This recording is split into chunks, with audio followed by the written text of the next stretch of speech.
பிலிப்பியருக்கு எழுதின நிருபம் 4ஆம் அதிகாரம் 19வது வசனம். என் தேவன் தம்முடைய ஐஸ்வரியத்தின்படியே உங்கள் குறைவை எல்லாம் கிறிஸ்து இயேசுவுக்குள் மகிமையிலே நிறைவாக்குவார். பவுல் ஒரு பெரிய விசுவாசத்தோடு இந்த வார்த்தையை எழுதுகிறார். அவர் சொல்லுகிறார், எனக்கு ஒரு தேவன் உண்டு, அவர் ஐஸ்வரிய சம்பன்னர், அவருக்கு ஒரு மகிமை உண்டு, அந்த மகிமையிலே தம்முடைய ஐஸ்வர்யம் பெருகி இருப்பதினால் தம் மக்களுடைய குறைவுகளை எல்லாம் நிறைவாக்குவார். அவருக்கு மகிமை உண்டு என்றும் அவர் ஐஸ்வர்ய சம்பன்னர் என்றும் எழுதி, அந்த மகிமையின் தேவன் ஐஸ்வர்ய சம்பன்னராய் இருக்கிறபடியினால் மனிதர்களின் குறைவுகளை நிறைவாக்குவார் என்று எழுதுகிறார். ஸ்தோத்திரம். அப்ப நம்முடைய தேவன் மகிமையின் தேவன், நம்முடைய தேவன் ஐஸ்வர்ய சம்பன்னர், நம்முடைய தேவன் குறைவுகளை நிறைவாக்குகிறவர். இந்த காலையிலே இந்த வார்த்தைகளை திரும்ப திரும்ப நீங்க சொல்லணும். என் தேவன் மகிமையின் தேவன், என் தேவன் ஐஸ்வர்ய சம்பன்னர், என் தேவன் என் குறைவுகளை நிறைவாக்குகிறவர். அல்லேலூயா சொல்லுங்க பார்க்கலாம். தோத்திரம். மனித வாழ்க்கையிலே நிறைய குறைவுகள் இருக்கிறது. சரீர பிரகாரமான குறைவுகள் ஏராளம் சரீர பிரகாரமான குறைவுகள். இங்க இருக்கிற ரொம்ப பேருக்கு பலனே இல்லை, ரொம்ப பேருக்கு சரீரத்தில் சுகமே இல்லை, ரொம்ப பேருக்கு சமாதானமே இல்லை, ரொம்ப பேருக்கு சந்தோஷம்னா என்னன்னே தெரியாது. சரீர வாழ்க்கையிலே அநேக குறைவுகளை மனிதர்கள் சந்தித்திருக்கிறார்கள். இனி குடும்பங்களிலே எத்தனையோ குறைவுகள், குடும்பங்களிலே நிறைய குறைவுகள். அதிகமான குடும்பங்களிலே பணக்குறைவு உண்டு, ஐக்கியத்தின் குறைவுண்டு, அன்பின் குறைவுண்டு, குடும்பத்தில் உள்ள உறவுகளுக்குள்ளே நல்ல உறவுகள் இல்லாத குறைவுகள் உண்டு, ஐஸ்வர்யத்திலே குறைவுகள் உண்டு. ஸ்தோத்திரம். அப்படி இதை சொல்லிக்கொண்டே போகலாம். சரீர பிரகாரமாகவும் சரி, குடும்பமாகவும் சரி, நிறைய குறைவுகள் நாம் காண்கிறோம். சபையில நிறைய குறைவுகள் இருக்கிறது. சபையில இருக்கிற பிள்ளைகளுடைய ஆவிக்குரிய வாழ்க்கையில நிறைய குறைவுகள் இருக்கிறது. ஒழுங்கா சபைக்கு வர மாட்டாங்க, ஆராதனைக்கு வர மாட்டாங்க, ஜெபத்திற்கு வர மாட்டாங்க, உபவாசம் என்ன ஓடிடுவாங்க, வேதம் என்ன படிக்கிறது இல்லை, அது என்னன்னே தெரியாது. பரிசுத்தத்தை குறித்த குறைவுண்டு, விசுவாச குறைவுண்டு, மகிமையிலே குறைவுண்டு, கிருபையிலே குறைவுண்டு. ஆவிக்குரிய மக்கள் என்று சொல்லுவார்கள். ஞாயிற்றுக்கிழமை பேருக்கு வந்து உட்கார்ந்துக்கிட்டு தலையை ஆட்டி கொண்டு போகிற ஒரு மாய்மால கிறிஸ்தவம் அது. ஸ்தோத்திரம். இன்னைக்கு காலையில் நான் பைபிளை புரட்டின போது ஆண்டவர் சொன்னார், இருக்கிறாங்க அவ்வளவுதான், நிறைய பேர், சில பிள்ளைகள் இருக்கிறார்கள், எல்லோருக்கும் அல்ல. செய்தி எப்போதும் கவனிக்கணும். எலியா சொல்லுவான், நான் ஒருவன் மாத்திரம் மீந்திருக்கிறேன் அப்படின்னா. ஆண்டவர் சொன்னார், இல்லை, இன்னும் கொஞ்சம் பேர் இருக்கிறாங்க. அதனால செய்தி எல்லோருக்கும் பொருந்தாது, அதிகமான பேருக்கு பொருந்தும். கவனிக்கிறீர்களா? எல்லோருக்கும் பொருந்தாது. சில தேவ பிள்ளைகள், ஆண்டவரை நேசிக்கிறவர்கள் இருக்கிறீர்கள், உண்மை உள்ளவர்கள் இருக்கிறீர்கள், ஆண்டவருக்காக வைராக்கியம் உள்ளவர்கள் இருக்கிறீர்கள், அதை தேவன் காண்கிறார். ஆனால் அதிகமான பேர் கடமைக்காக, நான் ஒரு கிறிஸ்தவன், ஞாயிற்றுக்கிழமைனா சர்ச்சுக்கு போகணும், எப்போ போனாலும் சரிதான், அப்படி வர்றதும் போகிறது மாதிரி, அது ஒரு வகையான கிறிஸ்தவம். நிறைய குறைவுகள், விசுவாசமே இருக்காது, பரிசுத்தம்னா என்னன்னு தெரியாது, தெய்வீகம் என்னன்னு தெரியாது, அபிஷேகம் என்னன்னு தெரியாது, நிறைய குறைவுகள் இருக்கிறது. அப்போ சரீர வாழ்க்கையிலையும் குறைவுகள் இருக்கிறது, குடும்பத்திலையும் குறைவுகள் இருக்கிறது, ஆவிக்குரிய சபை என்கிற இந்த ஆவிக்குரிய வட்டத்திற்குள்ளும் நிறைய குறைவுகள் இருக்கிறது. ஸ்தோத்திரம். அப்போ பவுல் எழுதுகிறார், எனக்கு ஒரு தேவன் உண்டு, அவர் ஐஸ்வர்ய சம்பன்னர், அவர் மகிமையின் தேவன், என் தேவன் அவருடைய ஐஸ்வர்யம் பெருகி இருப்பதினால், அவருடைய மகிமையினால இந்த மனித வாழ்விலே இருக்கிற குறைவுகளை எல்லாம் அவர் நிறைவாக்குகிறவர் என்று எழுதுகிறார். ஸ்தோத்திரம். ஒரு அல்லேலூயா சொல்லுங்க பார்க்கலாம். இன்னைக்கு காலையில உங்க வாழ்க்கையில இருக்கிற குறைவுகள் நிறைவாவதற்காகவும், ஏன் குறைவுகள் வருகிறது என்பதையும் சில வசனங்களை உங்களுக்கு சுட்டிக்காட்டி, நிறைவு செய்கிற தேவன் இந்த காலை ஆராதனையிலே உங்கள் சரீர வாழ்க்கையிலும், குடும்பங்களிலும், சபையிலே, ஆவிக்குரிய காரியத்திலும் ஒரு நிறைவை தர வேண்டும் என்று நான் வாஞ்சிக்கிறேன். சோதர ரோமருக்கு எழுதின நிருபம் 10ஆம் அதிகாரம் 12வது வசனத்தை நீங்கள் வாசிக்கும் பொழுது, ரோமர் 10ஆம் அதிகாரம் 12ஆம் வசனம், யூதன் என்றும் கிரேக்கன் என்றும் வித்தியாசமே இல்லை. இங்க ஜாதி, ஜனம், படிப்பு, பட்டம், பதவி இது ஒண்ணு இங்க செல்லுபடி ஆகாது. ஜாதி இங்க நிக்காது. நல்லா கவனி. நீ பணக்காரன் ஏழை என்பது இங்க நிக்காது. படிச்சவன் படிக்காதவன் என்கிறது இங்க நிக்காது. அவன் எழுதுகிறான், அவன் யூதன் என்றும் இல்லை, கிரேக்கன் என்றும் இல்லை. எல்லாருக்கும் அவர் தெய்வம். எல்லாருக்கும் அவர் மட்டும்தான் தெய்வம். அவன் யூதனானாலும் சரி, கிரேக்கனானாலும் சரி, உயர்ந்தவனானாலும் சரி, தாழ்ந்தவனானாலும் சரி, அவன் எந்த ஜாதி, எந்த நாடு, எந்த பாஷை, எந்த காரியம், அதுக்கெல்லாம் அங்க இடம் கிடையாது. எல்லோருக்கும் கர்த்தரானவர் தம்மை தொழுது கொள்ளுகிற யாவருக்கும் ஐஸ்வர்ய சம்பனராய் இருக்கிறார். யாருடைய வாழ்க்கையில் அவர் ஐஸ்வர்ய சம்பனராக மாறுகிறார்? தம்மை தொழுது கொள்ளுகிற. காலையில ஆராதனைக்கு வரணும். ஆராதனை 9:45. அது தொழுது கொள்ளுகிற நேரம். பிரசங்கம் கேட்கறதுக்கல்ல வருவது. சபையில ஆராதனைக்கு வரணும். தேவனை தொழுது கொள்ள வரணும். தொழுது கொள்ளுகிறவர்களுக்கு அவர் ஐஸ்வர்ய சம்பன்னர். கர்த்தரை எழுதியிருக்க, அப்படி கர்த்தரானவர் தம்மை தொழுது கொள்ளுகிறவர்களுக்கு. 1 மணிக்கூர் நேரம் ஆராதனை நேரம், 1 மணி நேரம் தொழுது கொள்ளுகிற நேரம், தொழுகையின் நேரம், ஆராதனையின் நேரம். அது அந்த நேரத்துக்கு பேர் அது. இப்ப நாம் பண்ணுவது தொழுகை அல்ல, இப்ப நான் செய்வது ஆராதனை அல்ல, இப்ப நாம் பண்ணுவது பிரசங்கம். வார்த்தைகளை பேசுறேன், கேட்க வந்திருக்கிறீங்க. பிரசங்கம் கேட்க வரணும், வர வேண்டாம்னு சொல்லல. பிரசங்கம் கண்டிப்பா கேட்கணும், கேட்க வரணும். ஆனா இந்த வசனம் சொல்லுது, தமிழ் தெரியுமா? யூதன் என்றும் இல்லை, கிரேக்கன் என்றும் இல்லை. அவர்களுக்கு வித்தியாசமே கிடையாது. நீ படிச்சியா படிக்கலையா, பணக்காரனா ஏழையா, எந்த ஜாதி, உயர்ந்தவனா தாழ்ந்தவனா, அதெல்லாம் பிரச்சனையே கிடையாது. அவரை தொழுது கொள்ளுகிறவர்களுக்கு அவர் ஐஸ்வர்ய சம்பன்னர். உண்மையாகவே நீ அவரை தொழுது கொண்டால் உன் வாழ்க்கையிலே அவர், சொல்லுங்க, ஐஸ்வர்ய சம்பன்னர். அவர் உன் குறைவை நிறைவாக்குவார். நீ ஒழுங்கா தொழுது கொள்ளுகிறதில்லை, நீ ஆராதிப்பதே இல்லை, ஆராதனைக்கே வர்றதில்லை. சபைக்கு வர்றீங்க, நான் சபைக்கு வரலன்னு சொல்ல மாட்டேன். சர்ச்சுக்கு வர்றீங்க, சர்ச்சுக்கு வந்தோன்னு பெரிய சாதனை உண்டாகாது. சில குறிப்பிட்ட காரியங்கள் தேவன் குடும்பத்திலும் வாழ்க்கையிலும் செய்யணுமானா முதல்ல அவரை தொழுது கொள்ள பழகணும், அவரை ஆராதிக்க பழகணும். இல்லையா? சொல்லுங்கள், ஏன் சத்தமா சொல்லுங்க. நான் மேட பிரசங்கியார், கன்வென்ஷன் பிரசங்கியார். பொதுவாக உங்களுக்கு அது தெரியாது. கன்வென்ஷன் பிரசங்கியார், மேடை பிரசங்கியார்னா பொதுவாக மீட்டிங் 6:30 மணிக்கு ஆரம்பிக்கும். சாயங்காலம் பிரசங்கியாருடைய பிரசங்க நேரம் 8 மணி. இந்த 1.5 மணி நேரம் அவரை உள்ள வரவிடாண்டான்னு சொல்லுவாங்க. நீங்க கெஸ்ட், சீப் கெஸ்ட். நீங்க எப்போ வரணும்னா அந்த பிரசங்க நேரத்துக்கும் ஒரு 5 நிமிஷத்துக்கு முன்னால் நாங்கள் ஆள் அனுப்புவோம் உங்களை கூட்டிட்டு வர்றதுக்கு. அப்போ 1.5 மணி நேரம் இங்க ஆராதனை நடக்கும். இந்த தொழுகையில அந்த பிரசங்கியார பங்கெடுக்க விட மாட்டாங்க. என்னைய மாதிரி உள்ளவங்களை. நீங்க சீப் கெஸ்ட், நீங்க பெரிய ஆள், நீங்க அங்கே இருந்துக்கிடணும். உங்க பிரசங்க நேரத்துக்கு உங்களை கூப்பிடுவோம். என் சரித்திரத்தில் இன்னைக்கு வரை அது நடந்தது கிடையாது. அதுக்கு நான் அனுமதி கொடுத்தது கிடையாது. எத்தனை மணிக்கு ஆராதனைப்பா, எத்தனை மணிக்கு தொடங்க? 6:30க்கு. 10 நிமிஷத்துக்கு முன்னாடி நான் மேடையில் இருப்பேன்.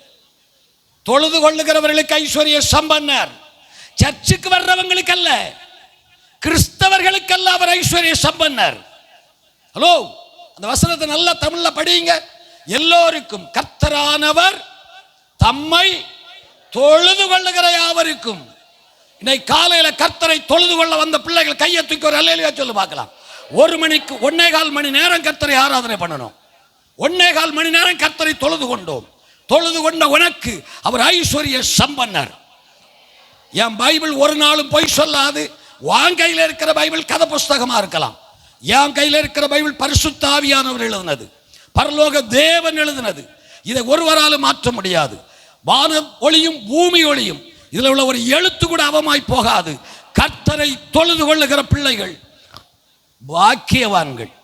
ஸ்தோத்திரம். இது இந்த கிராமங்களில் இருக்கிற ரொம்ப பேருக்கு அது தெரியாது, சொன்னா புரியவும் செய்யாது. அதை ஏத்துக்கொள்கிற இடத்துலையும் இல்லை அநேகர். ஸ்தோத்திரம். ஐஸ்வர்ய சம்பன்னர். இந்த தேவன் பிச்சைக்காரர் அல்ல, இயேசுநாதர் அப்படி அல்ல. அவர் ஐஸ்வர்ய சம்பன்னர். அவருக்கு ஒரு மகிமை உண்டு. அந்த மகிமையிலே தம்முடைய ஐஸ்வர்யத்தை மனுஷனுக்கு கொடுத்து அவன் குறைவை நிறைவாக்குகிறார். அது உன் சரீரமாகட்டும், உன் குடும்பமாகட்டும், சபையாகட்டும், தேவன் குறைவை நிறைவாக்குகிறவர். தொழுது கொள்ளுவதில் கவனம் செலுத்தணும். ஆராதனையை முக்கியப்படுத்தி ஆராதனையை அலட்சியப்படுத்தினால் தோத்திரம் கஞ்சிக்கு வழி இல்லாம தான் நடக்கணும். நம்ம பாஷையில் கஞ்சிக்கு கையேந்த வேண்டிய நிலைமை. கஞ்சிக்கு கையேந்தணும். சாமர்த்தியத்தினால எதுவும் நடக்காது. நான் நெஞ்ச நிமித்தினதுனால எதுவும் நடக்காது. தொழுகை, ஆராதனை, ஆராதனை அது முக்கியம். அதை அசட்ட பண்ணணும், அவ்வளவுதான். கர்த்தருடைய நாளை மனமகிழ்ச்சி நாளாக எண்ணு. அன்னைக்கு நீ ஊர் கதை பேசாம, உலக கதை பேசாம, 58:13 படி என் பரிசுத்த நாளாகிய ஓய்வு நாள். இந்த நாள் ஆண்டவர் சொல்லுகிறார், ஓ நாள் கிடையாதுப்பா, இது உன்னுடைய நாள் கிடையாது, இது என்னுடைய பரிசுத்த ஓய்வு நாள். லோ, யாருடைய ஓய்வு நாள்? என்னுடைய பரிசுத்த நாளாகிய ஓய்வு நாள். 6 நாளும் உனக்கு கொடுத்திருக்கேன், அது ஓ நாள். 6 நாளும் உன்னுடைய நாள். நீ விருப்பம் போல வந்தாவா, வரட்டப்போ. புதன்கிழமை பைபிள் ஸ்டடி வந்தாவா, சனிக்கிழமை உபவாசம் வந்தாவா, நைட் பிரேயர் வந்தாவா. ஆனா 7வது நாள் தேவனுடைய நாள். ஒரே ஒரு நாளை எடுத்திருக்கிறாரு. 6 நாள் நீ ஓடுவதற்கும் போவதற்கும் வருவதற்கும் வேலை செய்வதற்கும் வேண்டிய ஆரோக்கியத்தை கொடுத்து போற வழியில ஆக்சிடென்ட் ஆகாம திரும்பி வீட்டுக்கு வர வைத்து நீ சாப்பிடுற சாப்பாடு வயிற்றுல போய் ஒழுங்கா ஜீரணிப்பதற்கு கிருபையை தந்து உன் ஜீவனை காத்து பூமியில வைத்திருக்கிற தெய்வம் ஒரு நாள் மட்டும் என்னுடைய நாள்ங்கிறாரு. நீ அன்னைக்கும் கொண்டாடிக்கிட்டு நிற்ப, அன்னைக்கும் கொடம் உடைச்சுக்கிட்டு நிற்ப. நீ அல்லேலூயா சொல்லுங்கள். ஹலோ, என்னுடைய பரிசுத்த நாளாகிய ஓய்வு நாளிலே உனக்கு இஷ்டமானதை செய்யாமல் காலை விலைக்கு. காலி எங்க போகணும்? காலி சர்ச்சுக்கு வரணும். ஓய்வு நாளில் காலு கண்ட இடத்துக்கு போக விடாது. இன்னைக்கு போனோம்னா 500 ரூபா கிடைக்கும். இல்ல மண்ணவாரி போடுறது கிடைச்சனத்துக்கு இல்ல. இன்னைக்கு அர்ஜென்ட், அங்க மத்தவர் கூப்பிட்டாரு, இயேசுநாதரோட பெரியவராகவும் கூப்பிட்டு இருக்கிறாரு. இவர் இங்க அங்க போவாராம். இயேசுநாதரை விடவும் பெரியவர் அவரை கூப்பிட்டு இருக்கிறவர். அதனால சபைக்கு வர மாட்டாராம், அங்க போவாராம். அதை முடிச்சுக்கிட்டு சபைக்கு வருவாராம். புரியுதா? புரியுதா? காலை விலக்கி உன் வழியில ஓய்வு நாள்ல நடக்கணும்னு நினைக்காத. உன் வழியில நடக்கணும்னு நினைக்காத. உனக்கு இஷ்டமான திரும்பவும் சொல்றாரு, செய்யாம உன் சொந்த பேச்சையே பேசாமல் இருந்து காலையில எழும்பி என்ன செய்ய, சோத்துக்கு என்ன செய்ய, சில்லறைக்கு என்ன செய்ய, அக்கா எப்படி இருக்கிறான், தங்கச்சி எப்படி இருக்கிறான், மாமன் எப்படி இருக்கிறான், மச்சான் எப்படி இருக்கிறான், ஊரு கதை பேசாதேன்னு எழுதி இருக்குது. உன் சொந்த பேச்சை பேசாமல் சொல்லுங்க. இருக்கா பைபிள்ல? அதான் நான் கதை சொல்றேனோ இல்ல வேணும்னு கதை கட்டி நம்ம எல்லாரும் பையா அடிச்சுட்டு நிக்கிறாங்கறியோ? ஏன் பைபிள்ல இருக்கு, உன் பைபிள்ல இருக்கு. நீ பைபிள் படிக்க மாட்டியே. உனக்கு சொந்த பேச்சை காலையில எழும்பின ஸ்தோத்திரம் சொல்லணும். பேசுனா இன்னைக்குள்ள ஆராதனையை பத்தி பேசணும், பேசுனா பைபிளை பத்தி பேசணும், பேசுனா இயேசுவை பத்தி பேசணும், பேசுனா ஆவிக்குரிய காரியத்தை பேசணும். சொந்த பேச்ச பேசாமல் இருந்து ஓய்வு நாளை மனமகிழ்ச்சி. இன்னைக்கு வேற சர்ச்சுக்கு போகணுமா, போகலன்னா ஐயா ஏசுவாரு, பிறகு என்ன செய்ய, அப்படி புலம்பி தள்ளாம நினைச்சொன்னே சந்தோஷம் வந்துடணுமா. பிள்ளை கல்யாணம்னா சந்தோஷம் வருமா? ஏன் உன் வீட்டில் உன் பிள்ளை கல்யாணம் சந்தோஷம் வருமா? வந்தா என்ன செய்வ? அந்த ஆளு எங்கேயோ தெருவோட போயிருவியோ? இல்லை, பிள்ளை கல்யாணம் வந்து சந்தோஷம் வந்தால் எங்கே போவா? தெருவோட போயிடுவேன். கல்யாணம் அது நடக்கும், கல்யாணம் தானே அது நடக்கும், நம்ம அங்கே இருந்துத்தான் ஆகணுமா? அப்படியா சொல்லுவேன்? அதை மனமகிழ்ச்சியின் நாள் என்றும் கர்த்தருடைய நாளை மகிமையின் நாள் என்றும் எண்ணுவாயானால் அப்பொழுது கர்த்தரில்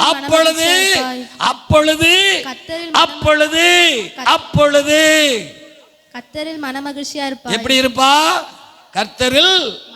இன்னைக்கு புலம்பிக்கிட்டு இருக்கிற பாரு, இன்னைக்கு புலம்பிக்கிட்டு இருக்கிற பாரு, நான் என்ன செய்ய தெரியலப்பா, இந்த ஒரே தோத்திரம் சாமி புலம்புற பாரு. அப்படி இருக்க மாட்டேன்னு பைபிள் வசனம்.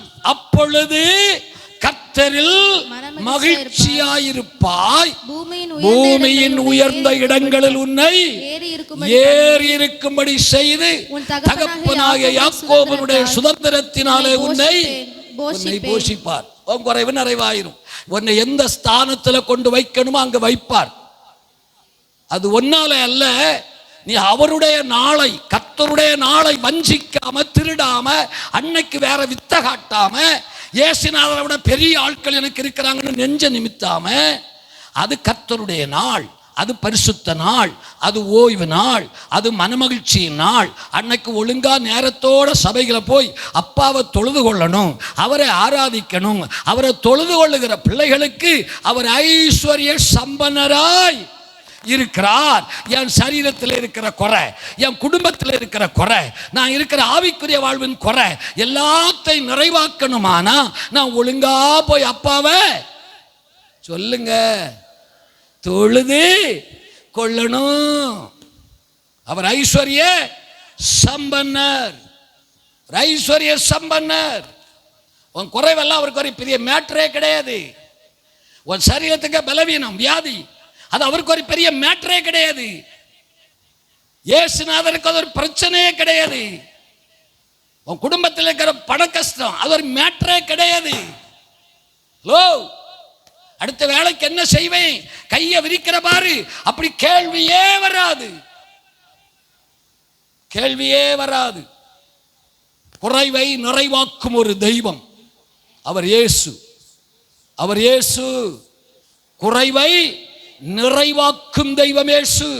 நீ சாகிறது வரை குறையோடே நான் என்ன செய்ய, நான் என்ன செய்ய, நானும் கிறிஸ்தவன், நான் என்ன செய்ய, எங்கடி இருக்கேன், என்ன செய்ய, என்ன செய்ய, ஒன்றும் செய்ய முடியாது, ஒண்ணுமே செய்ய முடியாது, ஒண்ணுமே செய்ய முடியாது. இப்படிதான் இருக்கும், சொல்லிக்கிட்டே தான் இருக்கணும். எப்ப மாறும் இந்த புலம்பல்? எப்ப மாறும்? அம்மா ஏ கிளவி கேக்குதா? எப்ப மாறும்? உட்கார்ந்தா புலம்பி தள்ளுறியே, எப்ப மாறும்? தேவனை தொழுது கொள்ளணும், அவர் பாதத்தில் வந்து விழணும், அப்பாவுடைய சமூகத்தில் கிடக்கணும் ராப்பகலாய். அவரை தொழுது கொள்ளுகிறவர்களுக்கு அவர் ஐஸ்வர்ய சம்பன்னர். பிச்சைக்காரன் ஒன்றும் கிடையாது. 50 ரூபாய் 100 ரூபாய் கொடுக்க தகுதி இல்லாத பிச்சைக்காரர் கிடையாது. நாளைக்கு என்ன செய்வேன் நீ மண்டையை புழக்கிற பாரு, அது தீரணுமான அவரை தொழுது கொள்ளணும். இனி அவரை தொழுது கொள்ளுகிறவர்களுக்கு ஒன்றும் நடக்கலை. அடுத்த பிரச்சனை, நாங்கள் காலையிலே வந்துடுறோமே ஐயா, 9 மணிக்கே வந்திருக்கிறோமே ஐயா, எங்க பிரச்சனை இன்னும் தீரலையே, எங்க குறை தீரலையேன்னு அடுத்த பார்ட்டி குழம்புது. ஒரு பார்ட்டி வராம குழம்புது, ஒழுங்கா வராம ஒரு பார்ட்டி மண்டையை குழப்புது, ஒரு பார்ட்டி ஒழுங்கா வர்றோமே எங்களுக்கு ஒன்றும் தீரலையேன்னு மண்டையை குழப்புது. அதுக்கும் பதில் இருக்குது. யோவான் சுவிசேஷம் 4ஆம் அதிகாரம் 23, 24 வசனங்கள். யோவான் 4:23 வசனத்தை வாசியுங்கள். உண்மையாய் தொழுது கொள்ளுகிறவர்கள் ஆவியோடு உண்மையோடும் தொழுது கொள்ள வேண்டும். அது இப்பொழுதே வந்திருக்கிறது. அடுத்த வார்த்தை தம்மை, அந்த வார்த்தை நமக்கு முக்கியம். தம்மை தொழுது கொள்ளுகிறவர்கள் இப்படிப்பட்டவர்களாய் இருக்க வேண்டும் என்று பிதாவானவர் விரும்புகிறார். எப்படிப்பட்டவர்களா இருக்கணும்? தம்மை தொழுது கொள்ளுகிற எப்படிப்பட்டவரா இருக்கணும்? உண்மை. என்ன பேரு? உண்மை. தம்மை தொழுது கொள்ளுகிறவர்கள் இப்படிப்பட்டவர்களா இருக்க வேண்டும் என்று பிதா விரும்புகிறார். அவர்களுக்கு அவர் ஐஸ்வர்ய சம்பன்னர். எப்படிப்பட்டவரா இருக்கணும்? உண்மை உள்ளவர்களாய் இருக்கணும். இருக்கிறோமா? ஒழுங்கா ஆராதனைக்கு வர்றேன் ஐயா, ஏன் குறைவு நிறைவாகலை அப்படி மண்டையை குடைகிறவர்களுக்கு உண்மையாய் உண்மையாய் இருக்கா? உண்மை என்னன்னு தெரியுமா? வாழ்க்கையில் உண்டுமா? வாயை திறந்தா என்ன பேசுகிறோம் தெரியுமா? ஒரு முறை சொன்னதை மாற்றி பேசுகிறோமா? சமயத்துக்கு ஏற்றது மாதிரி வார்த்தையை அடிக்கிறோமா? திரும்பி பார். சர்ச்சுக்கு வந்தோம், நாங்கள் ஒழுங்கா வர்றோம் ஐயா, எல்லா ஆராதனைக்கு இருக்கிறோம் ஐயா, ஏன் குறை இன்னும் நேரில்லையே. அவர் சொல்றாரு, என்னை தொழுது கொள்ளணும், என்னை தொழுது கொள்ள வாம் இஷ்டப்படி வாம் விருப்பப்படி அல்ல என்ன தொழ முடியாது. என்னை தொழுது கொள்ளுகிறவர்கள் இப்படிப்பட்டவர்களாய்த்தான் இருக்க வேண்டும் என்று நான் விரும்புகிறேன். எழுதுறாரா? என்ன விரும்புகிறாரு? உண்மை. என்னமை சொல்லுங்க, என்னமை? எல்லாம் கண்மை. என்னமை? உண்மை. உண்மை உள்ளவர்களாய். அப்புறம் என்ன எழுதுறாரு? அதை தொழுது கொள்ளுகிறவர்கள் ஆவியோடும். அபிஷேகம் பெற்ற பிள்ளைகள் இருக்கிறீர்களா? சர்ச்சுக்கு வந்தா போதாது, கிறிஸ்தவன்னு சொன்னா போதாது, ஆவியானவர் இருக்கணும், அபிஷேகத்தின் நிறைவு இருக்கணும் ஆராதனையில். அவர் விரும்புகிறது அப்படி. நீங்க சர்ச்சுக்கு வர்றீங்க, லேட் ஆகியாவது வந்து சேர்றீங்க, ஆவியும் கிடையாது, உண்மையும் ரெண்டும் கிடையாது. இந்த ரெண்டும் இல்லாட்டி சீட்டு கிழிஞ்சு போயிடும். ஏன் மழக்கல்ல அப்போ நான் சர்ச்சுக்கு வரணும், அப்போ நான் தோத்திரம் பண்றேன்னு, அப்போ இங்க கிராமத்தில் புலம்புறத சொல்றேன், தோத்திரம் நான் ஒழுங்கா வர்றேன்னு, அப்போ ஏன் குறைவு மாறல, அப்போ அது மாறாது. அது மாறணுமானா தொழுது கொள்ளுகிறவர்கள், ஆராதிக்கிறவர்கள் உண்மையும் ஆவியும் வேணும். இன்னும் சில கூட்டத்துக்கு ஆவி இருக்குது, ஆவி துள்ளி குதிக்குது. உண்மை உண்மை இருக்கா? 24வது வசனத்தை கூட சேர்த்துபடி, தேவன் ஆவியாய் இருக்கிறார், அவரை தொழுது கொள்ளுகிற ஆவியோடும் உண்மையோடும் தொழுது கொள்ளும். இது அவ்வளவுதான் சட்டம், வேற ஒண்ணும் இல்லை. அவர் ஆவியா இருக்கிறார். அவரை தொழுது கொள்ளுகிறவர்களுக்கு ஐஸ்வர்ய சம்பன்னர். தொழுது கொள்ளுகிறவர்கள் இப்படிப்பட்டவர்களாக இருக்கணும். இதை கேட்டேன்னா நீ பாக்கியவான், இதுக்கு செவி கொடுத்தால் பாக்கியவான், இதுக்கு கீழ்ப்படிந்தால் நீ பாக்கியவான். தொழுது கொள்ளுகிறவர்களுக்கு அவர் ஐஸ்வர்ய சம்பன்னர். எப்படி தொழுது கொள்ளணும்? ஆவியோடும் உண்மையோடும். அறிவிலால அல்ல தொழுவது, பாட தெரிஞ்சு பாடுறதல்ல பாட்டு. ஆவியோடும் உண்மையோடும் தொழுது கொள்ளும். அப்படி வந்து பார், அப்ப நடக்கும். உன் குறைவுகள் அங்க நிறைவாகும். மகிமையிலே அப்ப நிறைவாக்குவார். நிறைவாக்குகிறவர் தெய்வம், அவர் ஐஸ்வர்ய சம்பன்னர். கையை தூக்கி ஒரு அல்லேலூயா சொல்லு, சந்தோஷமா சொல்லு. ஆமா, சங்கீதம் 34:10 காணாம சொல்லுவோம். சிங்கக்குட்டிகள் தாழ்ச்சி அடைந்து பட்டினியாயிருக்கும், கர்த்தரை தேடுகிற பிள்ளைகளுக்கோ ஒரு நன்மையும் குறைவு. இது 1000 முறை கேட்டாச்சு, 1000 முறை வாயில சொல்லியாச்சு, இன்னும் 1000 குறைவுகள் வீட்டுக்குள்ளால. ஒரு நன்மையும். பைபிள் பொய் சொல்லுதோ? இல்லை, எனக்கு சந்தேகம். லோ என்ன பாரு, எல்லாரும் தலை நிமிர்ந்து பாரு. இந்த பைபிள் பொய் சொல்லுதோ? வீட்டில் ஒரு நன்மையும் குறைவு படாது அப்படிங்குது. பொய் சொல்லுதோங்கிறேன். உன் குடும்பத்தில் வந்தா இந்த பைபிளை நீ பொய்யுங்கிற. வீட்டுக்குள்ள வந்து பார்த்தா, உன் வீடு இருக்கிற நிலைமைய வந்து பார்த்தா நீ என்ன சொல்ற? நீ உன் வீடும் இது பொய் ஐயா. நான் ஆண்டவரை தானே தேடுறேன், வேற என்ன பிசாசையா தேடுறேன்? நாங்க ஆண்டவருக்கு பிள்ளைகள். அந்த காலத்திலே, எந்த காலத்துல? கர்த்தரை தேடுகிறவர்களுக்கோ ஒரு நன்மையும். தேடணும். எப்படி தேடணும்? நம்ம படிச்சோம் இல்லையா முதல்ல உபாகமத்தில், முழு இருதயத்தோடும் முழு ஆத்மாவோடும் முழு பலத்தோடும். போன வாரம் பத்ராச்சலத்தில் இருந்தோம், தெலுங்கானா. அங்கே 2 சர்ச்சில் டெடிகேஷன், எல்லாம் மீட்டிங் கேம்பெல்லாம் முடிச்சு டெடிகேஷனுக்கு வந்திருந்தோம். 30ஆம் தேதி ஒரு சர்ச்சு டெடிகேஷன், அந்த பகுதியில் உள்ள ஊழியக்காரர்களுக்கெல்லாம் ஆவிக்குரிய தகப்பன் அவர் மூலமாக தான் அங்கே ஊழியக்காரர்கள் உருவாக்கப்பட்டு அந்த வட்டாரம் முழுவதும் இன்னைக்கு ஊழியம் செய்கிற ஊழியக்காரங்க 2 பேர், ஹஸ்பண்ட் அண்ட் ஒய்ஃப், புருஷன் மனைவி 2 பேர் வந்திருந்தார்கள். அந்த அம்மா நல்ல ஊழியம் பண்ணக்கூடிய நல்ல கிருபை பெற்றவங்க. கோயா ஆதிவாசி அந்த மொழியில் பைபிள் மொழிபெயர்த்தவங்க. அவங்க ஹஸ்பண்ட் அண்ட் ஒய்ஃப் வந்திருந்தாங்க. இன்னொரு பிஷப் வந்திருந்தார். அந்த ஏரியாவில் அவர் பெரிய பாஸ்டர், அவருக்கு நிறைய கிளைச்சபைகள், பைபிள் ஸ்கூலு அதெல்லாம் வச்சிருக்கிற ஒரு பெரிய ஊழியக்காரர் பிஷப். 2 பேரும் வந்திருந்தாங்க. அந்த மூத்த போதகர் சொன்னார், நாங்கள் இங்கே வார வேலையில் காசோட பணத்தோட வரல, நான் ஹைதராபாத்தில் இருந்தேன். இந்த ஊருக்கு வந்தபோது என்னை அடித்து துரத்துனாங்க, இங்கே சுவிசேஷம் சொல்ல விடலை என்ன. நான் வந்துட்டு திருப்பி போயிட்டேன். 3 மாதம் கழிச்சு திருப்பி வந்தேன், திருப்பியும் அடித்து துரத்துனாங்க, திருப்பியும் போயிட்டேன். 6 மாதம் கழிச்சு திருப்பி வந்தேன், திருப்பியும் அடித்து துரத்துனாங்க, திருப்பியும் போயிட்டேன். ஒரு குறைவு வராது. திருப்பி வந்தார், ஆண்டவர் கிரியை செய்தார். அவர் மூலமாக வந்த ஒரு நான் சொன்னேன் 2 கிராமத்தை ஆண்டவருக்காக ஆதாயப்படுத்தின ஒரு ஊழியக்காரன்.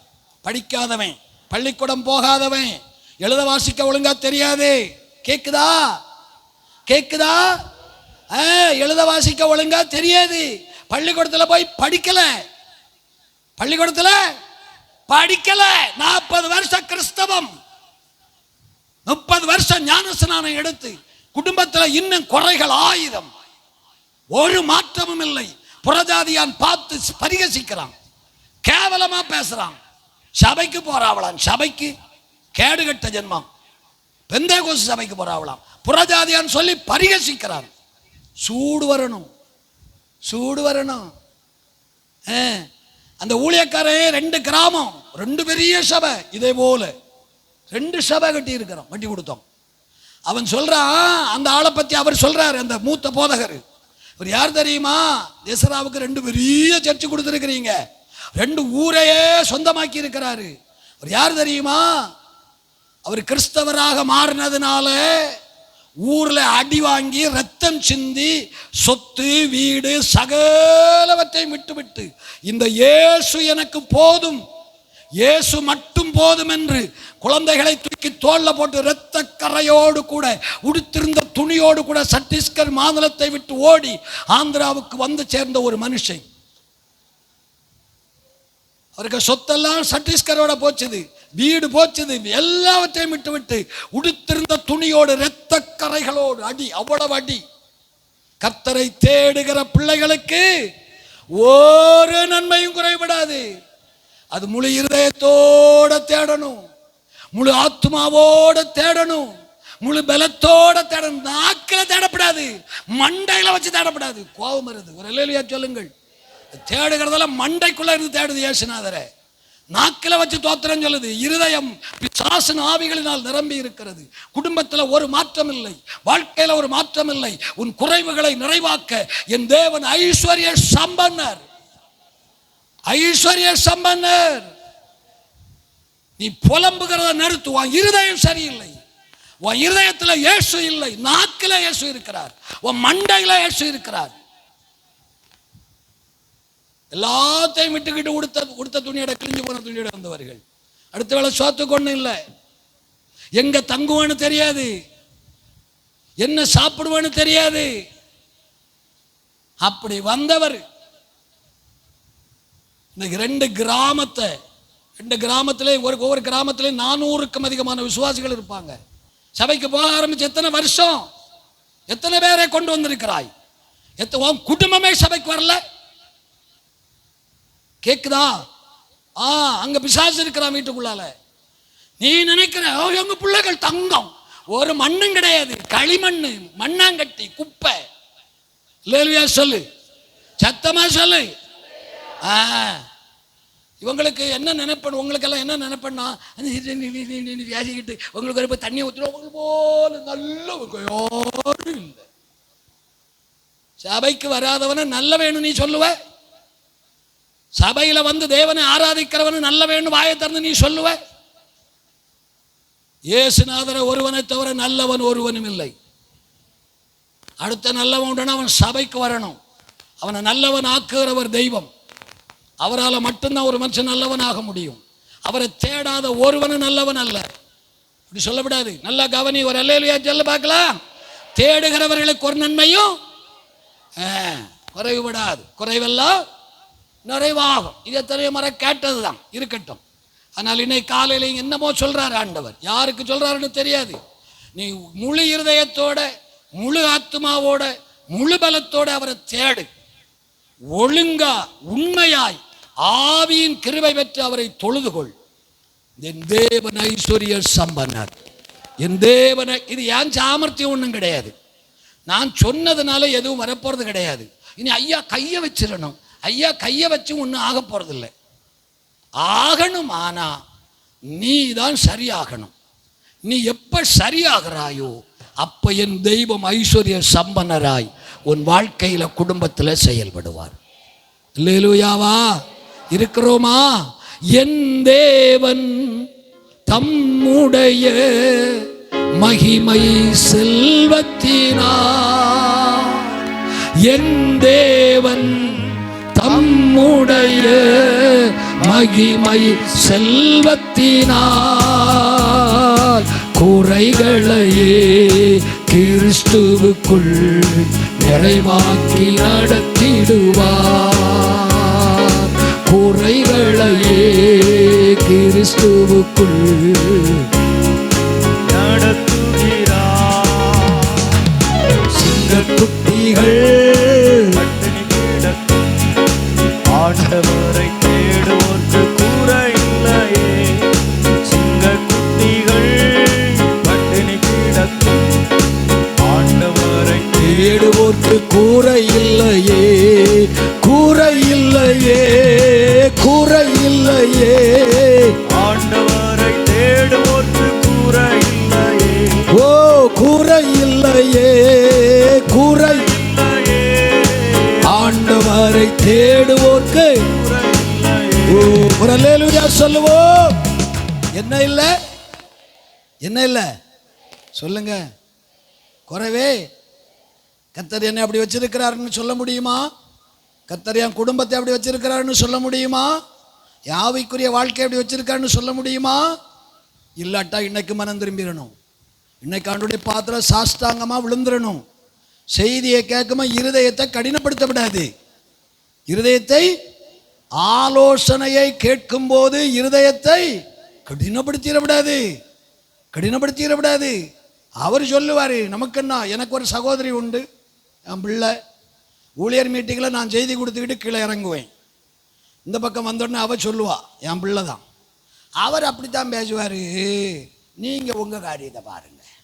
அல்லேலூயா சொல்லுங்கள். இருக்கிறீர்களா? எலியா நம்மை போல, அவன் பெரிய தெய்வ பிறவி ஒன்றும் இல்லை. நம்மை போல பாடுள்ள மனுஷன், நம்மை போல பாடுள்ள மனுஷன். ஆனா அவன் கருத்தாய் ஜெபம் பண்ணுனா அப்படியே நடக்கும்.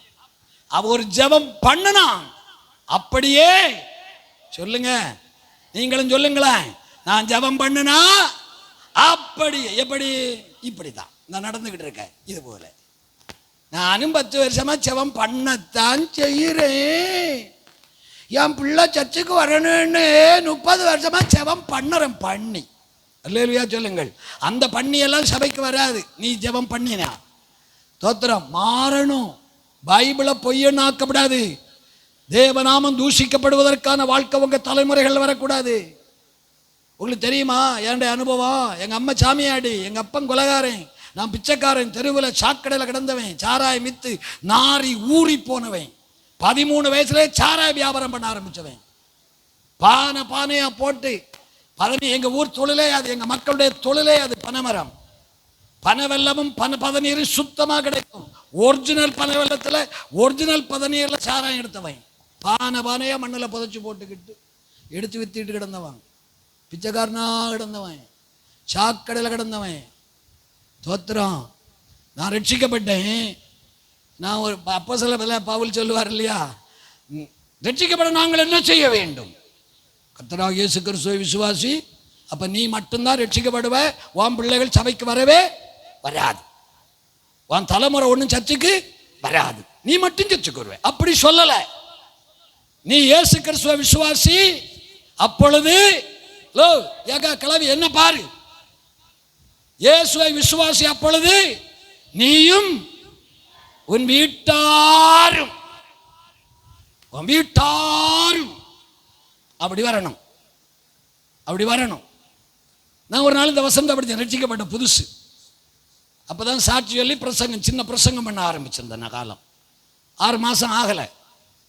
இந்த வசனத்தை படிச்சுக்கிட்டு இருக்கேன், எனக்கு மண்டையில் ஓடிச்சுது. நான் போய் மேடையில் பிரசங்கம் பண்ணணும். இயேசுவை விசுவாசி, நீ மட்டும் இல்லை உன் குடும்பம் ரட்சிக்கப்படணும் நான் சொல்லணும். நான் சொல்லணுமானா என் குடும்பம் ரட்சிக்கப்படணும். கொலைகாரனாய் சாராயம் குடிச்சு கிடக்கிற எங்க அப்பா ரட்சிக்கப்படணும். சாமி ஆடிக்கொண்டிருக்க எங்க அம்மா ரட்சிக்கப்படணும். சபைக்கு போகாத என் தம்பிமார் ரட்சிக்கப்படணும். அவங்க ரட்சிக்கப்பட்டாதான் இந்த வசனத்தை நான் பேசுவேன். இந்த பைபிள் வசனத்தை நான் மேடையில் பேசணுமானா முதல்ல என் குடும்பம் ரட்சிக்கப்படணும். 6 மாசம் ஆண்டவர் எல்லாரையும் கொண்டு வந்து சபையில் போட்டாரு. இருக்கிறியா? எத்தனை வருஷம் ஆச்சு? இப்படி ஆட்டிக்கிட்டே இருக்கணும். எப்படி எப்படி அம்மா கேக்குதா? உன் புருஷன் சபைக்கு வர மாட்டேங்கிற, வீட்டில் பண்ணக்கூடிய அட்டகாசம், வாயை அடக்க மாட்டேங்கிற. தோத்திரம் மட்டும் சொன்னா போதுமோ? தோத்திரம் மட்டும் சொன்னா போதாது. தாத்திரம் தாத்திரம் தாத்திரம் தாத்திரம் தாத்திரம் தாத்திரம் ஒரு மண்ணு நடக்காது. கிறிஸ்துவின் சிந்தையை தரித்து கீழே விழணும். அவரை தேடுவதற்கு ஒழுங்கு சொல்ல, முழு இருதயத்தோடும் முழு ஆத்துமாவோடும் முழு பலத்தோடும். அது அவரை தேடுவதனுடைய அடையாளம். தேடுனா ஒரு நன்மையும் குறைவு படாது. கையை தூக்கி ஒரு அல்லேலூயா சொல்லு. அப்ப தொழுது கொள்ளுகிறவர்கள் நிறைவடைகிறார்கள். தேடுகிறவர்கள் நிறைவடைகிறார்கள். தேடுகிறவர்கள் நிறைவடைகிறார்கள். நாங்கள் ஆண்டவர் தான் தேடுறேன் தேடுறேன் தேடுறேன் அப்படி சொல்லக்கூடாது, அப்படி சொல்லக்கூடாது. தேடினால் நிறைவடையும். முழு இருதயத்தோடு தேடணும், முழு பலத்தோடு தேடணும், முழு ஆத்மாவோடு தேடணும். தேடினால் தேடினால் கண்டடைவீர்கள். என்ன சொன்னாரு? மத்தேயு 7:7 என்ன சொன்னாரு? தேடுங்கள் கண்டடைவீர்கள். அம்மா நல்ல கதை இல்லம்மா, நான் சொல்றது வசனம். நீ காது கொடுத்தா பாக்கியவான், அவ்வளவுதான். உன் குடும்பத்தில் இருக்க பிரச்சனை தீரணுமான இதுக்கு தான் காது கொடுக்கணும். வேற எங்க வித்தை எல்லாம் கிடையாது. புரியுதா? ஒருவேளை நாங்க கை வச்சா அந்த நேரத்துக்கு ஒரு கொஞ்சம் ஒரு சின்ன அப்படி இருந்த மாதிரி இருக்கும், அவ்வளவுதான். மாற்றம் நிரந்தரமாகணும், விடுதலை நிரந்தரமாகணும், ஆசீர்வாதங்கள் நிரந்தரமாகணும். கையை தூக்கி ஒரு அல்லேலூயா சொல்லு பாட்டு. அது ஆகணுமானா இதுக்கு தான் செவி கொடுக்கணும். இது இல்லாம ஒன்றும் நடக்காது. நமக்கு ஒன்று தெரியும். யோவான் சுவிசேஷம் 2ஆம் அதிகாரத்துக்கு வாருங்க. நமக்கு நல்லா தெரிஞ்சதுதான் 3வது வசனம். திராட்சரசம் குறைவுபட்ட போது. என்ன குறைவுபட்டது? திராட்சரசம் அது குறைவுபட்டது. கல்யாண வீடு சிறப்பா நடக்குது, ஆசீர்வாதமான கல்யாண வீட்டில் ஒரு குறைவு ஏற்பட்டது. தோத்திரம். நல்லா கவனிங்க. என்ன பாரு, இயேசுநாதரும் அங்க வந்திருந்து, இயேசுநாதரையும் கூப்பிட்டு கல்யாணத்துக்கு. இயேசுநாதருக்கு சொந்தக்காரங்க வீட்டு கல்யாணம் இது. மரியாளுக்கு நெருங்கின சொந்தக்காரங்களாம். யாருன்னு சொல்ல மாட்டேங்கிறாங்க. மரியாளையும் கூப்பிட்டு இருந்தது, மரியாள் மகன் இயேசுவையும் கூப்பிட்டு இருந்தது, இயேசுவுக்கு சீஷர்களையும் கூப்பிட்டு இருந்தது. மரியா உண்டு, இயேசு உண்டு, சீஷர்கள் உண்டு. கவனிக்கிறீங்களா? கேட்கலையோ? இயேசு உண்டு, பாஸ்டர் உண்டு, ஜபக்குழு லீடர் உண்டு, ஜபம் உண்டு, எல்லாம் உண்டு. ஆனா என்ன இருக்குது? அங்கேயும் குறைவுதான். பாஸ்டர், தலைமை பாஸ்டர் இருக்கிறார் இயேசுநாதர், அசிஸ்டன்ட் பாஸ்டர் மாதிரி ஜபக்குழு லீடர்ஸ் எல்லாரும் உட்கார்ந்து இருக்கிறாங்க வரிசையா. இயேசுவை பெற்ற அம்மா உட்கார்ந்து இருக்குது. ஆனா கல்யாண வீட்டில் என்ன குறைவு? திராட்சரசம் குறைவு. ஏன் குறைவு? அவர் தான் இருக்கிறாரு. இத்தனை பாஸ்டர்மார் இருக்கிறாங்க, இவ்வளவு ஜபக்குழு தலைவர்கள் இருக்கிறாங்க. ஏய், நீ தான் ஜபம் பண்ண ஆரம்பிச்ச வருஷங்கள் ஆயிடுச்சு. ஏன் குறைவு? ஏன் குறைவு?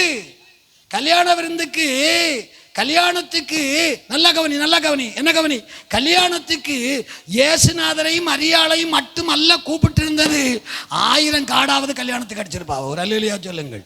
ஏன்னா அது பெரிய குடும்பம், அது பெரிய குடும்பம், சின்ன குடும்பம் கிடையாது. இயேசுநாதரையும் மரியாளையும் குடும்பங்கள் எல்லாம் கூப்பிட்டு இருக்காங்கன்னா கண்டிப்பா சரி ஒரு 500 காடாவது அடிச்சிருப்பாங்களா? இது 500 பேர்ல ஒருவர் இயேசுநாதர். இயேசுநாதர் யாரு?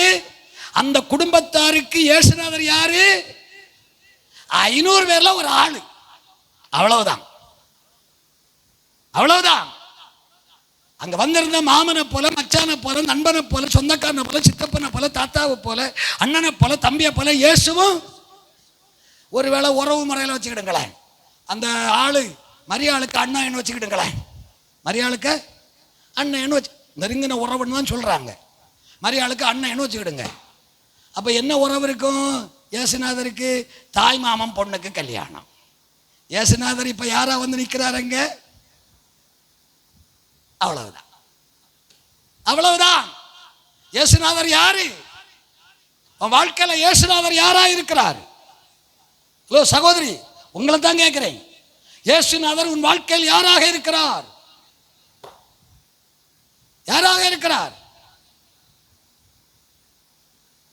இயேசுநாதர் வந்திருக்கிறார், அவ்வளவுதான். எல்லா வீட்லையும் வந்திருக்கிறார். எல்லா கிறிஸ்தவ வீட்லையும் இயேசுநாதர் இருக்கிறார். யாரை போல இருக்கிறாரு? ஒரு ஆள், அவரும் ஒரு ஆள், எங்க சொந்தக்காரர், எங்களுக்கு ரொம்ப நெருங்கின சொந்தம் இயேசு. எங்க அப்பா, எங்க சித்தப்பா, எங்க மாமா, எங்க மச்சான், தோத்திரம், அவ்வளவுதான். இயேசுநாதருக்கு உனக்கு உள்ள உறவு என்ன? இயேசுநாதர் உன் குடும்பத்தோடு உள்ள உறவு என்ன? என்ன உறவு? எல்லாரும் போல அவரும் ஒரு ஆள் வந்திருக்கிறாரு. அவர் வந்திருக்கிறாரு. அசிஸ்டன்ட் பாஸ்டர் 12 பேர் பக்கத்திலே நிற்கிறாங்க, உட்கார்ந்து இருக்கிறாங்க. பெத்தவ அங்க நின்றுகிட்டு இருக்கிறா. அங்கே திராட்சரசம். என்றைக்கு இயேசுநாதர் உன் வாழ்க்கையிலே உண்மையான தெய்வமாக நீ அங்கீகரித்து ஏற்றுக்கொள்ளுகிறாய், அன்னைக்குத்தான் அவர்தான் தெய்வம். சொல்வதற்கல்ல, அவர் தெய்வமானால் மற்றதெல்லாம் அற்பமும் குப்பையும் ஆகணும். மற்ற உறவுகள் எல்லாம் அங்க போகணும். பொங்கலுக்கு கரும்பு கொண்டு கொடுத்த குடும்பம் எல்லாம் ஒரு அல்லேலூயா சொல்லுங்க. பிள்ளைக்கு பொங்கலுக்கு பிள்ளைக்கு கரும்பு அனுப்பின ஆட்கள் எல்லாம் ஒரு அல்லேலூயா சொல்லுங்க. இன்னும் பெரிய இந்த பொய் சொல்ற பிசாசுகள் தான் நிறைய. தோத்திரம். பொங்கலுக்கு என்ன கொடுத்தா அது பிள்ளைக்கு நாங்க பொங்கலுக்கு கொடுக்கணும் இல்ல, மருமோ இன்னும் ரட்சிக்கப்படல இல்ல, பிள்ளைக்கு நீ கொடுப்ப. பொங்கல் எதுக்கு வைக்கிறது? இயேசுநாதருக்கு வைக்கிறதா? பொங்கல் யாருக்கு வைக்கிறது? ஹலோ, யாருக்கு வைக்கிறது? அது கூட தெரியாமலா பொங்கல் கொண்டாடிட்டு நடக்கிறிய? ஏன் பொங்கல் யாருக்கு வைக்கிறது? சூரியனுக்கு. இயேசுநாதருக்கு யாருக்கு கரும்பு கொடுத்து விட்டுருக்கு? இது ரட்சிக்கப்பட்ட விசுவாசி, ஞானஸ்நானம் எடுத்த விசுவாசி, அந்நிய பாஷை பேசுற விசுவாசி. பிள்ளைக்க விட்டு கரும்பு வேற என்னெல்லாமா போகும்? ஒரு ஆள் வந்து சொல்லுவியா? எனக்கு தெரியாது. நாங்க அந்த காலத்துல இதெல்லாம் கொடுத்து எங்களுக்கு பழக்கம் கிடையாது. என்னெல்லாம் போவோம்? புதிய பானை போகும், வேற கரும்பு போகும், வேற சொல்லு மக்களை, பட்டியல் போடு சொல்லு. வெல்லம் போகும், அப்போ பச்சரிசி போகும், அப்போ எல்லாம் இப்ப யாருக்கு போகுது? சூரியனுக்கு. யாருக்கு போகுது? சூரியனுக்கு. அதுல இன்னும் தப்பு, ஒரு தப்பு இல்லை. ஒரு தப்பு. இயேசுநாதர் கல்யாண வீட்டில் இருந்தார். இயேசுவின் சீஷர்கள் பாஸ்டர்ஸ் அத்தனை பேர் இருந்தாங்க. இயேசுவின் தாய் அங்க இருந்தாள். ஆனா திராட்சரசம் குறைவுபட்டது. அவர் தெய்வமாகணும். அவர் மட்டும்தான் தெய்வம். அவர் மட்டும்தான் தெய்வம். வேற ஒரு தெய்வம் இல்லை. வானத்தின் கீழே பூமியின் மேலே அவருடைய நாமமே அல்லாமல் வேற ஒரு நாமம் கட்டளையிடப்படவில்லை. மனுஷர்களுக்குள்ளே ஆசீர்வாதம் பெறுவதற்காக, நன்மை பெறுவதற்காக, ரட்சிப்பை பெறுவதற்காக, விடுதலை பெறுவதற்காக வானத்துக்கு கீழே பூமிக்கு மேல வேற ஒரு நாமம். அப்படி வரணும் இயேசுநாதர். அங்க அப்படி இல்லை. திராட்சரசம் குறைபடுது. இப்போ அம்மா வருது, அம்மா காதில் செய்தி கேட்குது மரியாளுக்கு. மரியாள் செய்த உடனே அவளுக்கு கொஞ்சம் தெரியும், அரைகுறையா, புதுசாக தெரியாது அவளுக்கும், அரைகுறையாக தான் தெரியும். பிள்ளையை பெற்றாலும் அரைகுறையாக தெரியும். இருந்தாலும் போய் மெதுவாக போய் இந்த திராட்சரசம் இல்லையா, என்ன செய்யணும்னு தெரியல, வாங்க போகிறதுக்கும் ஆட்கள் இல்லை, இந்த போன கடை ஒரு 12 பேர் உட்கார்ந்து இருக்கிறா, அவளை ஏதாவது முடியணும் சப்போர்ட் பண்ணுடா. பிள்ளை கேட்ட 12 பேர் வாங்க போகிறதுக்கு ஆட்கள் வேணும்ல, சப்போர்ட் பண்ணுடான்னா. அவர் சொன்னார், தான் பாரு நீ உன் வேலையை பாரு, நான் இந்த கல்யாண வீட்டுக்காரனுக்கு எல்லாரும் போல நானும் ஒரு ஆள். வீட்டுக்கு வந்திருக்கிற 500 விருந்தாளிகளிலே நானும் ஒரு விருந்தாளி. நல்ல கவனி, ஏன் குடும்பங்களிலே குறைவுகள் நிறைவாகவில்லை? இயேசுநாதர் எல்லாரை போல ஒரு விருந்தாளி. தாய்க்கு என்ன சொல்லுகிறார்? உனக்கு வேலையை பாரு, நான் இங்க என்ன தெய்வமா? அந்த வீட்டுக்காரன் என்ன தெய்வமாட்டா கூப்பிட்டுருக்கான்? அவன் சொந்தக்காரனா கூப்பிட்டுருக்கான். 500 பேரை கூப்பிட்டான், அதுல நானும் ஒரு ஆளு. எல்லாரும் போல என்னையும் கூப்பிட்டு வீட்டுக்குள்ள உட்கார வச்சிருக்குது. நீ உன் வேலையை பாரு. என் வேலை வரணுமானா அவன் என்ன தெய்வம்னு தேடி வரணும், அவன் என்ன தேடணும், அந்த வீட்டார் என்ன தேடணும். அவன் ஒழுங்கா என்ன தேடி வந்தான்னா நான் தெய்வம் அப்படிங்கிறத அவனுக்கு காமிப்பேன். இப்ப நான் அவனுக்கு ஒரு விருந்தாளி. உங்க குடும்பத்தில் அப்படித்தான் இயேசுநாதர் வந்திருக்கிறார். ஆனா விருந்தாளியா? விருந்தாளியா வந்திருக்கிறார். ஒண்ணுமே செய்ய மாட்டார். செய்ததாக பைபிள் சொல்லல. அந்த அம்மா சொல்லிச்சது, அவர் சொன்னதை ஒழுங்கா கேளு. அவர் என்ன சொல்றாரோ, அவர் என்ன சொல்றாரோ, 5வது வசனம், அவர் என்ன சொல்றாரோ அதை செய். நீ சாமர்த்தியதை கிடையாது. உன் சொந்தக்காரை மாமே மச்சான், எனக்கு மரியா எங்க அக்கா தான், அக்காளுக்கு பையனாக்கு அவரு, இந்த இயேசுநாதரா எங்க மூத்தக்கா பையனாக்கும், அதெல்லாம் வேணாம். அவரை தெய்வம்னு கொண்டு வரணும். தெய்வம்னா ஒருவர் மட்டும்தான், வேற ஒரு தெய்வம் 1000 தெய்வங்கள் இல்லை. தெய்வம் ஒருவர் மட்டும், சிருஷ்டித்தவர் ஒருவர் மட்டும், அவரை மட்டும்தான். அப்படி வரணும். அந்த அம்மா சொல்லியது அவர் தான். ஆனா அவர் என்ன சொல்றாரோ அவர் சொல்றதை செய்யணும். என்ன சொன்ன? தொழுகை ஆராதனையை அசட்டை பண்ணாத. 2, தேடுவதிலே கவனம். உங்களை இருதயத்தோட தேடு, உங்களை ஆத்மாவோட தேடு, உங்களை பலத்தோட தேடு, உன் குறைவு நிறைவாகும். அவர் ஐஸ்வர்ய சம்பன்னர். இப்ப என்ன சொல்றாரு? அவர் என்ன சொல்றாரோ அதை செய். பைபிள் வசனம் கேட்கறதுக்கு மட்டும் இல்லை, பிரசங்கம் கேட்கறதுக்கு மட்டும் இல்லை, இதுல சொல்றத நீ காது கொடுத்தால் பாக்கியவான். இந்த வார்த்தைக்கு நீ தலைவணங்கி, நான் கீழ்ப்படுகிறேன் ஆண்டவரே, உம்முடைய வார்த்தைக்கு நான் கீழ்ப்படுகிறேன், அர்ப்பணிக்கிறேன் என்று எப்ப சொல்லுகிறாயோ அப்ப உன் குறைவு நிறைவாகும். இந்த வார்த்தை 3வது இடத்தை எடுக்கும். வார்த்தை 3வது இடத்தை எடுக்கும். தோத்திரம். தேவனுடைய வசனத்துக்கு நடுங்குகிறவர்களை நோக்கி பார்க்கிற தெய்வம். ஒரு வார்த்தையை கேட்குமா நடுங்க. ஐயோ, ஆண்டவருடைய வார்த்தை பைபிள் இப்படி சொல்லி இருக்கு, ஐயா இப்படி சொன்னாரு, பைபிள் அவர் கதை சொல்லலை, வாசித்து காமிச்சாரு, இப்படி இருந்தா இப்படித்தான் வருன்னு சொல்லி இருக்குது, நான் வாசித்து கேட்டேன். நடுங்கணும். நீ உன் குறைவுகள் நிறைவாகுமா? அவர் என்ன சொல்லுகிறாரோ அதன்படி செய்யுங்கள் என்றாள். சொன்னாரா? சொன்னார். செய்தார்களா? நம்ம என்ன செய்வோம்? எனக்கு வேற வேலை இல்லையா? திராட்சரசமாக்கும் தேவை. நீ வெளியே கைகளை கால்களை வச்சிருக்க தொட்டி, அது இந்த கற்சாடி உள்ள வரும்பொழுது கால் கழுவுவதற்கு தண்ணி வைக்கப்பட்டிருக்கும் கற்சாடிகள், திராட்சரசம் வைக்கப்பட்ட கற்சாடிகள் அல்ல.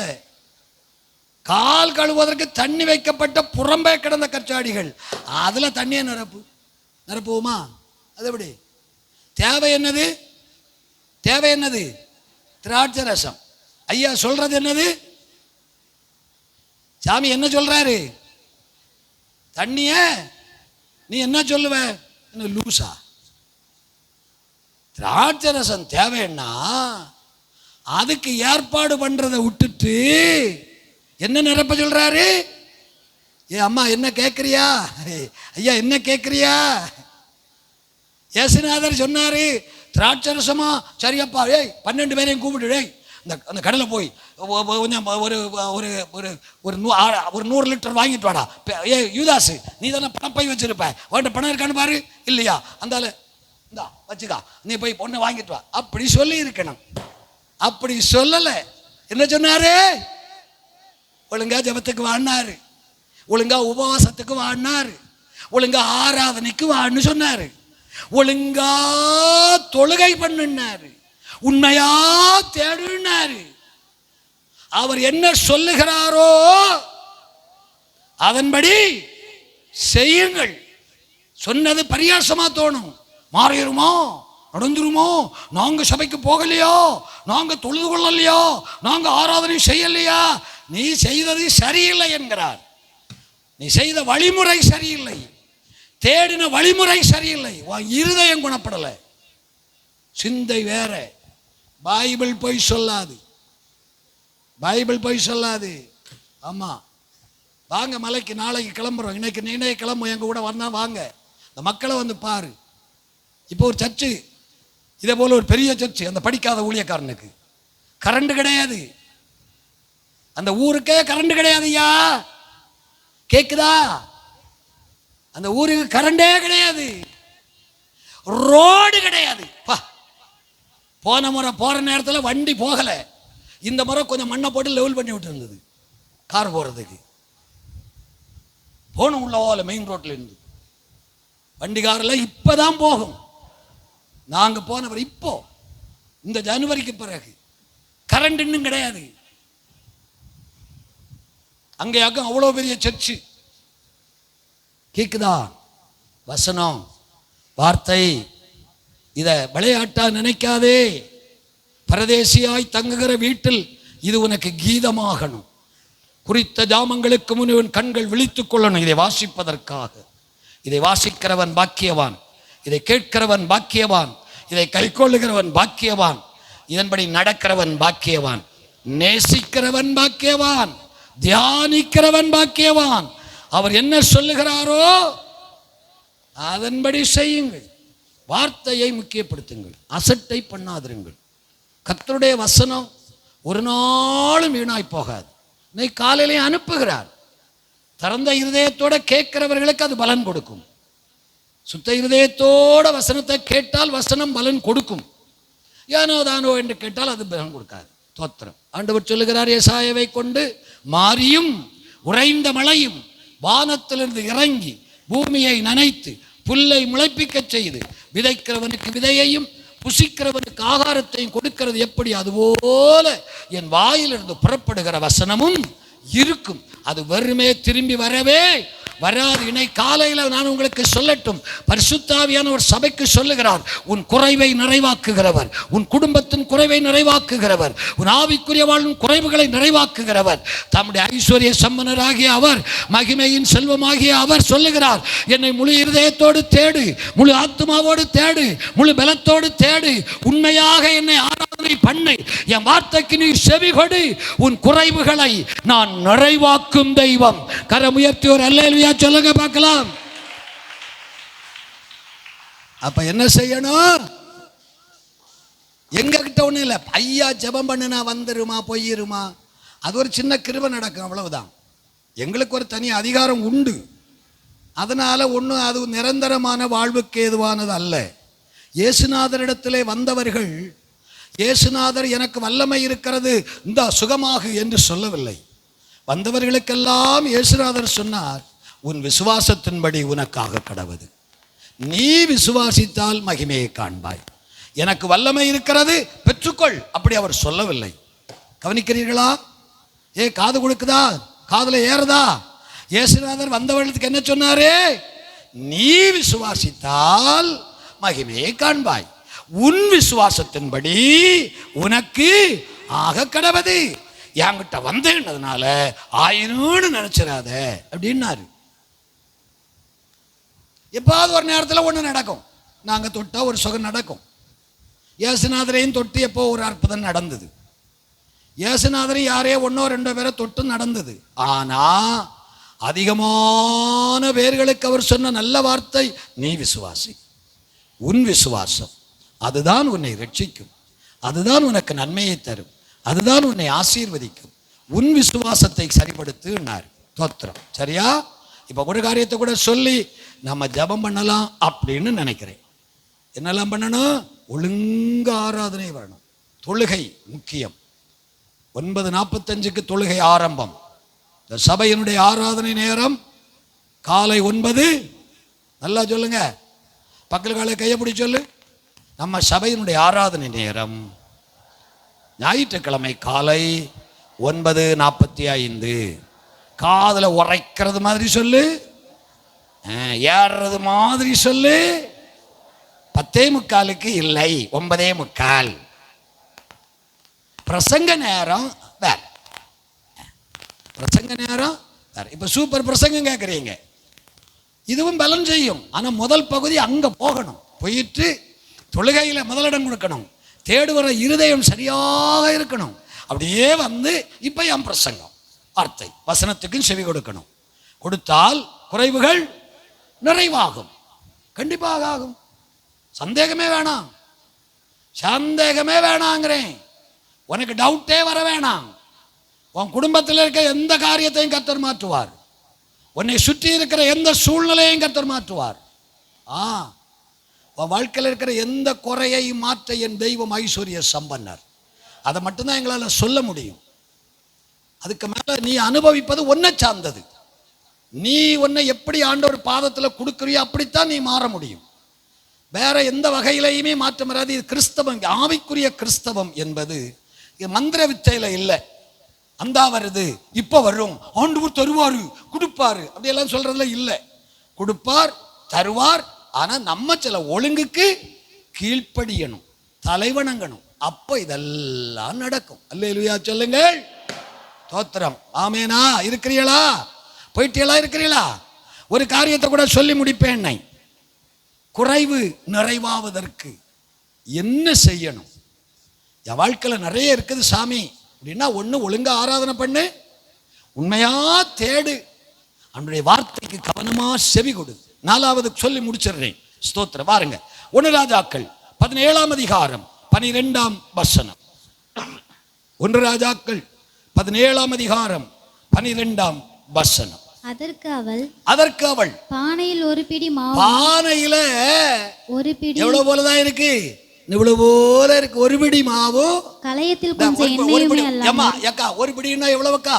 ஒரு படி அல்ல, ஒரு பிடி. எவ்வளவு மாவு இருக்கு? அப்படித்தானே இருக்கு. அதான் ஒரு படி மாவுன்னு இருக்கா? ஒரு படின்னா பெருசா இருக்கும். உங்க ஊர்ல படின்னு சொல்ல பழக்கம் உண்டா? ஒரு படி மாவுன்னா வேற. ஒரு படி கிடையாது, ஒரு பிடி மாவு. ஏம்மா, ஏய் என்ன பாரு, குடும்பத்திற்கு அந்த சாபக்கேடு இன்னைக்காவது போகட்டும். இருதயத்தை திறந்துரு, அப்பா பாதத்தில் விழுந்துரு. அவர் ஐஸ்வர்ய சம்பன்னர், ஐஸ்வர்ய சம்பன்னர். உங்ககிட்ட தான் பேசிக்கிட்டு இருக்கிறாரு. உன் வாழ்க்கையில் ஒரு மாற்றம் வரணும்னு பேசிக்கிட்டு இருக்கிறாரு. நீ இப்படி நெஞ்ச நிமித்திக்கிட்டு எல்லாம் போறத விடுங்கிறாரு. ஒரு பிடி மாவு, அப்புறம் கலயத்தில் கொஞ்சம் எண்ணெய், கொஞ்சோல எண்ணெய் இருக்கா? எதுக்கு? இந்த ஒரு படி மாவையோ பிசையறதுக்குள்ள எண்ணெய் இருக்கு. ஒரு படி மாவை பிசையறதுக்குள்ள எண்ணெய் மட்டும்தான் கலயத்துல இருக்கு, வேற ஒண்ணும் இல்லை. சரி, இனி இதை சுடுறதுக்கு விறகு எவ்வளவு தேவை? 2 துண்டு விறகு வேணும். அதையும் எழுதி வச்சிருக்குது. அதை சுடுறதுக்கு எத்தனை விறகு வேணும்? இருக்கா? என்ன விறகு? 2 விறகு இருக்காமா? 2 துண்டு போதும். 2 போல கிடைச்ச. ஏன்னா இவ்வளவுதான் இருக்குது. அதுக்கு ஒரு கட்டு விறகெல்லாம் தேவை இல்லை. அந்த 2 விறகுக்காக தான் பிறக்க வந்திருக்கேன். 2 துண்டு விறகு எடுக்கணும், போகணும், பிசையணும், சுடணும், தின்னுக்கிட்டு செத்துறணும். அவ்வளவுதான், அவ்வளவுதான். அப்போ 13வது வசனம் சொல்லுது, அப்பொழுது எலியா அவளை பார்த்து பயப்படாதே, நீ போய். ஒரு படி மாவு தான் இருக்கு, கொஞ்சோல என்னதான் இருக்கு, 2 விறகு தான் பிறக்க போறேன், 2 அடை தான் சுட போறேன், சுட்டு தின்னுக்கிட்டு சாக போறோம். பயப்படாத, நீ சாக மாட்டாய். இல்லையா சொல்லுங்கள். இன்னைக்கு காலையில் உனக்கு சொல்ல, நீ பயப்படாத, நீ சாக மாட்டாய். சத்தமா இல்லையா சொல்லு. நீயும் சாக மாட்ட, உன் பிள்ளையும் சாகாது. நீயும் சாக மாட்ட, உன் பிள்ளையும் சாகாது. தோத்திரம். சாகடிக்க வந்த தெய்வம் நம்முடைய தெய்வம் அல்ல, வாழ வைக்க வந்த தெய்வம், ஜீவனை கொடுத்த தெய்வம், மனுஷனை சாகடிக்க வந்த தெய்வம் நம்முடைய தெய்வம் அல்ல அல்ல அல்ல. சாக போறவனுக்கு ஜீவனை கொடுக்க வந்த தெய்வம். அவனை கரம் தூக்கி விட்டு வாழ வைக்க வந்த தெய்வம்.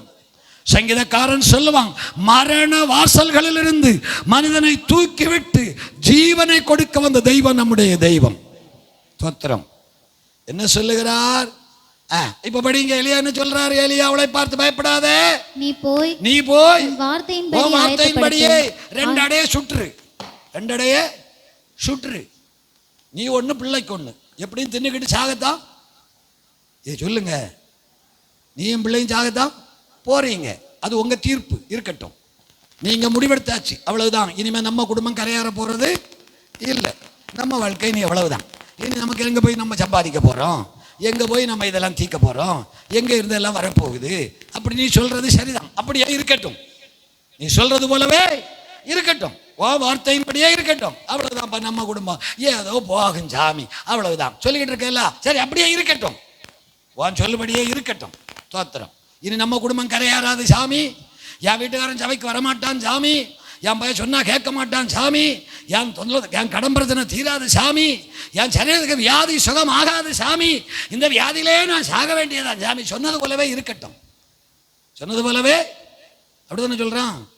வார்த்தையின்படியே இருக்கட்டும், இருக்கட்டும். ஏம்மா சொல்றது கேக்குதா? அவிசுவாசத்தோட சொல்றேன், இருக்கட்டும். ஆனாலும் நான் ஒன்னு சொல்றேன், கூடவே நான் ஒன்னு சொல்றேன். அது என்ன? முதல் அடையில எனக்கு கொண்டா. நீ எப்படி சாக போறேன்னு சொல்லியாச்சு, வாழ்க்கை அவ்வளவுதான் சொல்லியாச்சு, இந்த வியாதி சுகமாகாதுன்னு சொல்லியாச்சு, இந்த எலும்பு இப்படித்தான் வலிக்குன்னு சொல்லியாச்சு, இந்த கடன் தீராதுன்னு சொல்லியாச்சு. அப்படியே இருக்கட்டும், அப்படியே இருக்கட்டும். எப்படியும் தீர போறதுல இருக்கட்டும். பண்ண போறது 2ல் 1 அடையை எனக்கு கொண்டு வா. பிறகு மீதி இருக்கிறதா நீங்க இருக்கிறத வச்சு மருந்து வாங்கவோ, மாத்திரை வாங்கவோ, கஞ்சி குடிக்கவோ ஏதோ பார்த்துக்கலாம். அடுத்தது, அடுத்த வசனம். கர்த்தர் தேசத்தின் மேல் மழையை கட்டளையிடும் நாள் மட்டும், கர்த்தர் தேசத்திலே மழையை கட்டளையிடும் நாள் மட்டும் பானையிலே மாவு செலவழிந்து போவது இல்லை, கலசத்திலே எண்ணெய் குறைந்து போவதும் இல்லை என்று கர்த்தர் சொல்லுகிறார். அடுத்த வசனம். அவள் போய் எலியா சொற்படி செய்தாள். அல்லேலூயா சொல்லுங்க பார்க்கலாம். யார் சொற்படி? இப்ப சொல்ற பாரு, நாங்க சொல்றது போல செய்யணும். அவன் என்ன சொன்னா? எனக்கு ஒண்ணு கொண்டான்னா, எனக்கு ஒண்ணு கொண்டான்னா. எல்லாம் தலையை நிமிர்ந்து பாரு. தோத்திர எனக்கே இல்லை, உனக்கு இப்படி நான் தர. அங்கேயும் அதுதான், எனக்கே சாப்பாட்டுக்கு இல்லை, நாங்களே 2 அடையத்தான் போடுறோம், அதுல 1 அடை பையனுக்கு 1 அடை எனக்கு, பிறகு உமக்கு எப்படி ஐயா நான் தர்றதுக்கு கேட்கிறேன் இல்ல. அந்த பிசாசு மாதிரி கேட்கக்கூடாது. அந்த அம்மா எலியா சொற்படி செய்தாள். அப்படின்னா என்ன அர்த்தம்? 2 பண்ணி 1 எலியாவுக்கு கொடுத்துட்டான், 1 எலியாவுக்கு கொடுத்துட்டான். எல்லாரும் என்ன தலை நிமிர்ந்து பாரு பார்க்கலாம். வீட்டில் நீ திங்குறியோ இல்லையோ, நீ குடிக்கிறியோ இல்லையோ, தோத்திரம், பிள்ளைக்கு பால் கொடுக்கிறியோ இல்லையோ, டீ போடுறியோ இல்லையோ, இட்லி அவிக்கிறியோ இல்லையோ, ஏதோ திங்குறியோ திங்காம போறியோ, தோத்திரம். பைபிள்ல 2 வசனத்தை படி பார்க்கலாம். ரோமர் 12ஆம் அதிகாரம் 13ஆம் வசனம். ரோமர் 12:13. பரிசுத்தவான்களுடைய குறைவில் அவர்களுக்கு உதவி செய்யுங்கள். ஏம்மா தலை நிமிர்ந்து பாருங்க தங்கம். தங்கம், எங்களை பாருங்க தங்கம். என்ன செய்யணும்னு சொல்லுது? பரிசுத்தவான்களுடைய குறைவில் அவர்களுக்கு, உங்களுக்கு இருந்ததுல கொடுக்க சொல்லல. ஐயோ அந்த அம்மா அடுத்த வேளைக்கு இல்ல, ஒரு வேளையும் புள்ள திங்கிறதுக்கு இல்ல, அவ்வளவுதான். அந்த அம்மாவுக்கு சொல்லப்பட்டது 2 அடை இருக்குல்ல, 1 எனக்கு கொண்டா. சண்டாள துரோகி, நீ ஒரு பாஸ்டரா, நீ ஒரு ஊழியக்காரனா ஐயா, இப்படியா கேட்டு புடுங்குவ, இதுக்கா நீ ஊழியக்காரனா வந்த அப்படின்னு கேட்கல அந்த அம்மா. அந்த அம்மா பரவாயில்ல. இந்தா பரிசுத்தவான்களுடைய குறைவில் கேக்குதா? பாத்துறீங்களா? அந்நியரை உபசரிக்க நாடுங்கள். அந்நியரை உபசரிக்க இது மாறி வருது. அந்நியரை உபசரிக்க நாடுங்கள். பரிசுத்தவானுடைய குறைவில் என்ன பாருங்க, தோத்திரம். ஊழியக்காரங்களுக்கு எங்களை விடுங்க, எங்க மேட்டர் கிடையாது. நான் பைபிளை சொல்றேன். எத்தனை பேர் ஊழியக்காரர்களை காணிக்க சபையில் கொடுக்கறது வேற, சபையில் காணிக்க போடுறது வேற. பரிசுத்தவான்களை உபசரிக்கிறவர்கள் இருக்கிறீங்களா? பரிசுத்தவான்களை உபசரிக்கிறவர்கள் பழக்கம் உண்டா? பரிசுத்தவான்களை உபசரிக்க என்ன செய்யுங்கள்? உதவி செய்யுங்கள். பரிசுத்தவானுடைய குறைவில் அவர்களுக்கு உதவி செய்யுங்கள். செய்யணுமா வேண்டாமா? அந்நியரை உபசரிக்க, உபசரித்தல், அதுக்கு பேர் உபசரித்தல். இருந்து உபசரிக்கிறது இல்ல. ஐயோ நீ வீடு நிறைய வச்சுக்கிட்டு பொங்கி பொறிச்சு கொடுக்கறதல்ல உபசரித்தல். இல்லாமையில், இயலாமையில், நீ பட்டினி ஆயிருக்கையில் நீ ஒரு பரிசுத்தவானுக்கு நீ செய்கிற உதவின்னு ஒன்று இருக்கு பாரு. பண்ணியிருக்கிறீங்களா? சரித்திரம் உண்டா? இப்படி கேள்விப்பட்டதே இல்லை சாமி. பரிசுத்தவான்களை குறைவில் உதவி செய்யுங்கள். எலியா நிற்கிறான், தண்ணி மத்தி போச்சு, காகவும் சாப்பாடு கொண்டு வரல, எத்தனை நாள் சாப்பிட்டானோ தெரியாது. நிற்கிறான், பசிச்சு தாகத்தோடு நிற்கிறான், தண்ணி கேட்குறான். தண்ணி வேற குடிச்சு நாளாகி போச்சு, ஏன்னா ஆற்றுல தண்ணி போயிடுச்சு. தண்ணி குடிச்சு நாளாகி போச்சு. எலியா அவன் கேட்குறான், எனக்கு கொஞ்சம் தண்ணி தருவியாங்கிறான். ஓ தருணே, போகிற நேரம் தான் சொல்கிறான். தண்ணி மட்டும் கொண்டு சாப்பிட்டு எத்தனையோ நாளாகி போச்சு, காக என்னைக்கோ கொண்டு வர நிறுத்தி போச்சு, தாங்க முடியல, இருக்கிறதுல கொஞ்சம் எனக்கும் கொடுன்னா. அந்த அம்மா அவன் சொற்படி செய்தாள். பரிசுத்தவான்களை உபசரிக்க மறவாதிருங்கள். எபிரேயர் நிருபம் 13ஆம் அதிகாரம் அதனுடைய 2வது வசனம். எபிரேயர் 13:2. அந்நியரை உபசரிக்க மறவாதிருங்கள். அதனாலே சிலர் அறியாமல் தேவ தூதரையும் உபசரித்தது உண்டு. உபசரிக்கிறது உண்டா? அந்த குணம் உண்டா? ஏமா உண்டான்னு கேட்குறேன். இன்னொரு ஆளுக்கு சாப்பாடு கொடுத்து பழக்கம் உண்டான்னு கேட்குறேன். உண்டா? பரிசுத்தவானுடைய குறைவிலை உதவி செய்தது உண்டா? ஊழியக்காரர்களை விசாரித்து, என்ன பாஸ்டர் இன்னைக்கு தேவை இருக்குன்னு என்னைக்காவது கேட்டிருக்கிறீங்களா? எப்போவாவது யோசிப்பதற்காக, சிந்திப்பதற்காக. ஒன்று மட்டும் ஞாபகத்தில் வைய, காசை கேட்டு நான் பேசுகிறேன்னு தப்பாக எடுக்கக்கூடாது. நான் எப்போ முழங்குகிறவன், காசுக்காக ஊழியம் செய்வதற்கு நாங்கள் யாரும் இல்லை, நானும் இல்லை, என் பிள்ளைகளும் இல்லை. கையை தூக்குவோம். ஆனாலும் பைபிள் சொல்கிறத சொல்கிறோம். பரிசுத்தவான்களை பார்த்து, ஏதாவது உங்களுக்கு அர்ஜென்ட் தேவை ஏதாவது உண்டுமா பாஸ்டர்? ஏதாவது நான் ஒரு சின்ன ஹெல்ப் பண்ணலாமா? என்கிட்ட ஒரு 10 ரூபா இருக்குது பாஸ்டர், ஒரு 5 ரூபா நான் கொடுக்கலாமா? கேட்டிருப்பீங்களா? ஹலோ, கண்ணை திறந்து பாரு, என்ன ஒரு மாதிரி முழிக்கிற? முழுங்காத, கேளு. பைபிள் சொல்லு, பரிசுத்தவானுடைய குறைவில் தசமபாகம் கொடுக்கறத சொல்லல, காணிக்க கொடுக்கறத சொல்லல, ஊழியத்தை தாங்கிறத சொல்லலை. நான் அதெல்லாம் உங்க ரூட், அதெல்லாம் செய்துக்கிட்டு இருக்கிறீங்க. இப்போ போகிற இடத்துல எல்லா இடத்துலையும் உங்களை தான் சொல்லிக்கிட்டு இருக்கேன். அடுத்த வேளை சோத்துக்கு என்ன செய்வேன்னு தெரியாத மீறின தம் பிள்ளைகள் ஒரு வருஷத்தில் ஒரு சர்ச்சை கட்டிட்டாங்க அப்படின்னு சொல்லத்தான் செய்கிறேன். ஆமாம், இந்த வருஷம் முடிவெடுத்துருக்கிறாங்க கட்டிடுவோன்னு. தோத்துறோம், அது வேற. நான் அந்த இடத்துக்கு வரல. நீங்கள் எப்போது பரிசுத்தவான்களை போய் பார்த்து அவங்ககிட்ட பேசி அர்ஜென்டாக ஏதாவது அவசரமான காரியம் இல்லைன்னு தான் சொல்ல போகிறாங்க, அது வேற இருக்கட்டுமே. இல்லை ஏதாவது சந்தோஷமாக வாங்கி கொண்டு போய் கொடுத்து பண்ணியிருக்கிறீங்களா? ஒருத்தரும் இல்லையா? பாவமே, தோத்துறோம். ஆமாம் சொல்லுங்க. எங்கள் ஒரு பிரதர் இருக்கார், அவர் அடிக்கடி எனக்கு கொண்டு வந்து கொடுத்துக்கிட்டு போவார். அவர் கொண்டு வந்து சொல்ல மாட்டேங்கிற ஒரு அல்லேலூயா சொல்லுங்கள். ஆமாம், இது உங்களுக்கு இன்னைக்கு போய் நீங்கள் நைட்டு சாப்பிடுங்க பாஸ்டர் அப்படிம்பாரு. இது நைட்டு நீங்கள் அங்கே போய் சாப்பிடுங்க பாஸ்டர், அப்பப்போ காசு கொண்டு கொடுத்துட்டு போகிற ஒரு ஆள் இருக்கிறார் உள்ளால். ஒரு அல்லேலூயா சொல்லுங்கள். அது தேவன் அறிவார். நான் அதெல்லாம் சொல்ல வரல. உங்களை வாழ்க்கையில் அது அனுபவம் உண்டான்னு கேட்குறேன். அந்நியரை உபசரிக்க மறவாதிருங்கள், அதனால் அறியாமல் தேவதூதரையும் உபசரித்தது உண்டே. தேவதூதரை உபசரித்தது உண்டு. பங்கு கிடைக்குமா? கண்டிப்பா வரும். ஐயோ கொடுத்து பாரு, அப்படி கொடுத்து பாரு. பசியாக இருக்கிறவங்களெல்லாம் வீட்டில் கஞ்சியை வச்சுக்கிட்டு நீ குடிக்கல இருக்கட்டும், பக்கத்தில் யாராவது பசியாக இருந்தான்னா ஏமா மத்தியம் கஞ்சி குடிச்ச மாதிரி தெரியல, ஒரு மாதிரி இருக்க, கஞ்சி வைக்கலையோ, ஏ வா மக்களே இந்தா முதல்ல குடி, அப்படி யாராவது கொடுத்துருக்கிறீங்களா? கொடுத்துருக்கல. உன் சொந்தக்காரங்களோ உறவுக்காரங்களோ பக்கத்தில் இருக்கிறவங்களோ கூப்பிட்டு கொடுத்துருக்கிறியா? முகத்தை பார்த்தா நீ பட்னியா இருக்க போல தெரியுது. நானே அழுநாடா பட்டினி, பிறகு நான் யாரை கேட்டு கொடுக்கறதுக்கு? உன் பட்டினி தீர இதை கேட்டு கொடுக்கணும். தோத்திரம். ஆமாம். அதே அதில் இன்னொரு வசனம் கூட படி, 16வது வசனம். சாரி 16வது வசனம், எபிரேயர் 13:16. அன்றியும் நன்மை செய்யவும், அன்றியும் நன்மை செய்யவும், தான தர்மம் பண்ணவும் மறவாதிருங்கள். இப்படிப்பட்ட பலிகளின் மேல் தேவன் பிரியமாயிருக்கிறார். தேவன் பிரியமாயிருக்கிறார்.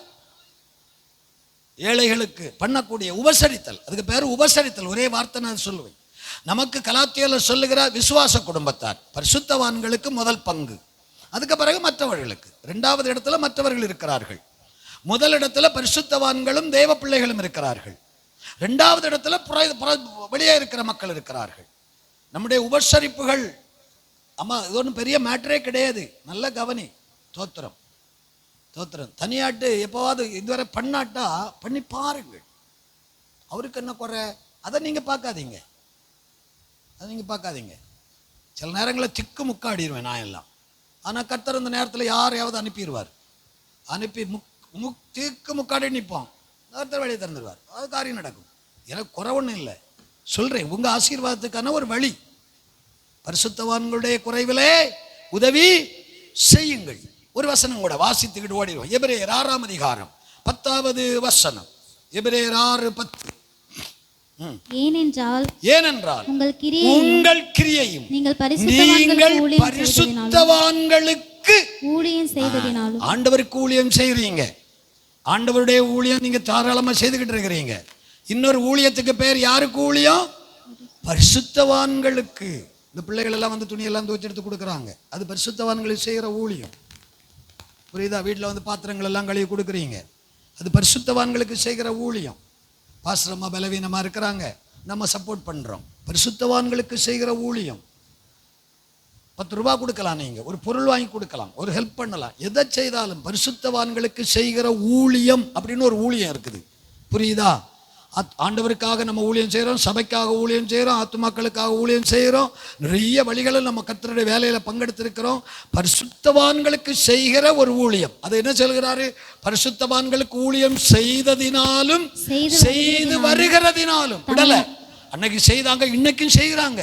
வாய்ப்பு கிடைக்கும் எல்லாம் அதை செய்கிறாங்க, சந்தர்ப்பம் கிடைக்கும் எல்லாம் அதை செய்கிறாங்க. அக்காமார் கவனி, தூரத்திலிருந்து வர்றவங்களுக்கு கஷ்டம், நீங்களும் வரலாம், செய்யலாம். ஆமாம், அது ஒரு ஆசீர்வாதம், பெரிய ஆசீர்வாதம். உங்களுக்கு சாதாரணமாக தெரியாது.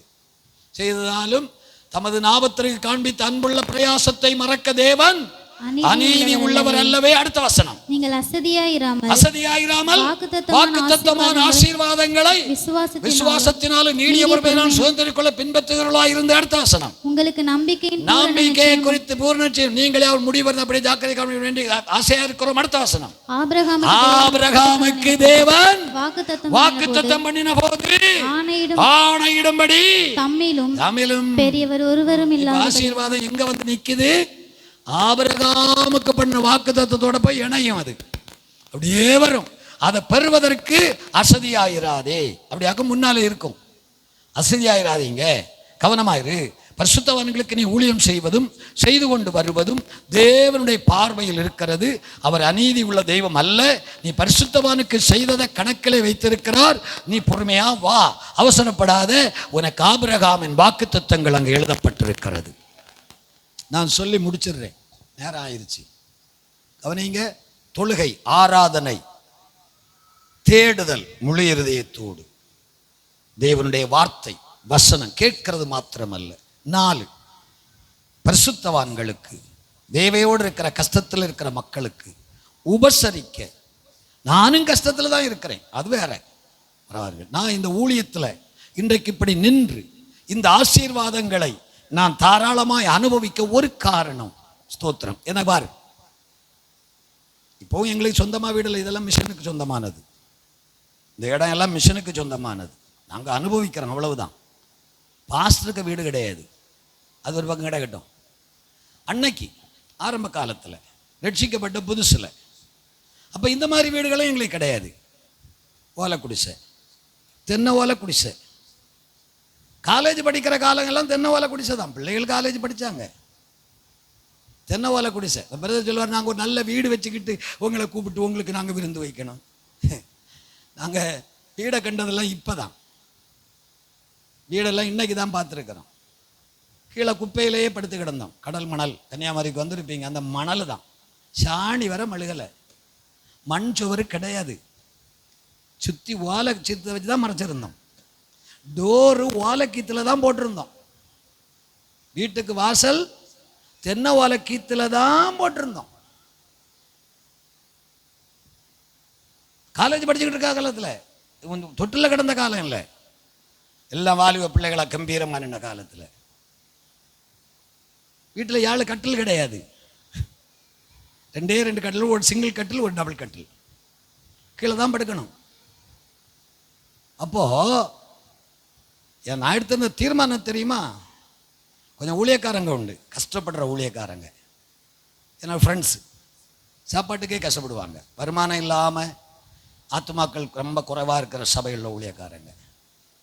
என் ஒய்ஃபுக்கு மாத சம்பளம் வரும். நான் கன்வென்ஷன் மேடைக்கு போவேன், எனக்கு கிடைக்கிற பணத்தை எல்லாம் சேர்த்து வச்சுருவேன். ஒரு மீட்டிங், ஒரு 3 நாள் மீட்டிங் பண்ணால் அன்றைக்கி ஒரு 300 ரூபா தான் கிடைக்கும். அன்னைக்கு, இன்றைக்கி அது 30,000 ரூபா. அன்னைக்கு 300 ரூபா கிடைக்கும். 2 மீட்டிங் போனேன்னா ஒரு 600 ரூபா கிடைக்கும். அதை அப்படியே பத்திரமா சேர்த்து வச்சு, சில்லறையாட்டு ஜெபம் பண்ணுற இடத்துல அங்கே எங்கே கிடைக்கிற சேர்த்து எல்லாம் சேர்த்து வச்சுட்டு 10 பைசா செலவு பண்ண மாட்டேன். போய் மாதம் துவங்குற நேரத்தில் முதல் வாரம் அரிசி, மசால் ஜாமான், பருப்பு இருப்பு எல்லாம் ஒரு பேக். ஆனால் 6 ஊழியக்காரங்க உண்டு. மாதத்தில் ஒரு முறை அவங்க வந்துக்கிடணும், அவங்க பேக் அவங்க தூக்கிட்டு போயிடணும். அப்படி ஒரு ஒழுங்கு வச்சுருந்தேன். பரிசுத்தவான்களை உபசரிக்க மறவாதிருங்கள். பரிசுத்தவான்களை, எனக்கு கஷ்டம்னா சொல்ல முடியாத கஷ்டம். இப்போ நான் சாதாரணமாக சொல்கிறேன், வார்த்தைகளாலும் சொல்ல முடியாது பட்ட கஷ்டங்கள். அப்போ என்ன பண்ணுவேன்னெல்லாம் தெரியாது. ஆனால் அந்நியரை, பரிசுத்தவான்களை உபசரிக்கிறதுல தீர்மானம். பட்டினியாக இருந்தால் பட்டினியாக இருக்கிறோம், அவங்களுக்கு செய்திடணும். பைபிள் சாரிபாத்தில் நடந்த அற்புதம், எல்லா வீட்லேயும் பசி பட்டினி. அந்த விதவைக்க வீட்டில் ஒரு குறையும் இல்லை. அவளும் அவள் பிள்ளையும், மழை பெய்து தேசத்தில் செழிப்பு வருகிறது வர அந்த அம்மா பிள்ளைகளோட நிம்மதியாக சாப்பிட்டுக்கிட்டு போச்சுது. ஒருவேளை அன்னைக்கு தீர்க்கதரிசி கொடுக்காம 2 பேரும் பிள்ளையும் அம்மையும் சாப்பிட்டு இருந்தப்பாங்கன்னா அந்த அம்மா சொன்னது போல அந்த காலத்திலே செத்து போயிருப்பாங்க. பைபிளுக்கு வந்திருக்க மாட்டாங்க, எழுதியிருக்க மாட்டோம். இன்னைக்கு பிரசங்கம் பண்ணுறவங்களுக்கு அவங்களெல்லாம் நாம் உயிரோடு நிற்கிறேன் ஒரு சாட்சியாட்டம். இன்னைக்கு ஆசீர்வாதமாக நிற்கிறோம் அப்படிங்கிறதுக்கு ஒரு காரணம், எல்லாம் அதெல்லாம் காரணம் நிறைய உண்டு, அதில் ஒரு காரணம் பரிசுத்தவான்களுடைய குறைவிலே உதவி செய்வது. எல்லாரும் மனசில் எழுதி வச்சுக்காங்க. அப்பப்போ தெய்வ மக்களை விசாரிங்க. இவரை உங்கள் பாஸ்டர்னு சொல்லலை, யாரையும் உங்களுக்கு மனசில் யாரை பிடிச்சி வச்சுக்கலாம்.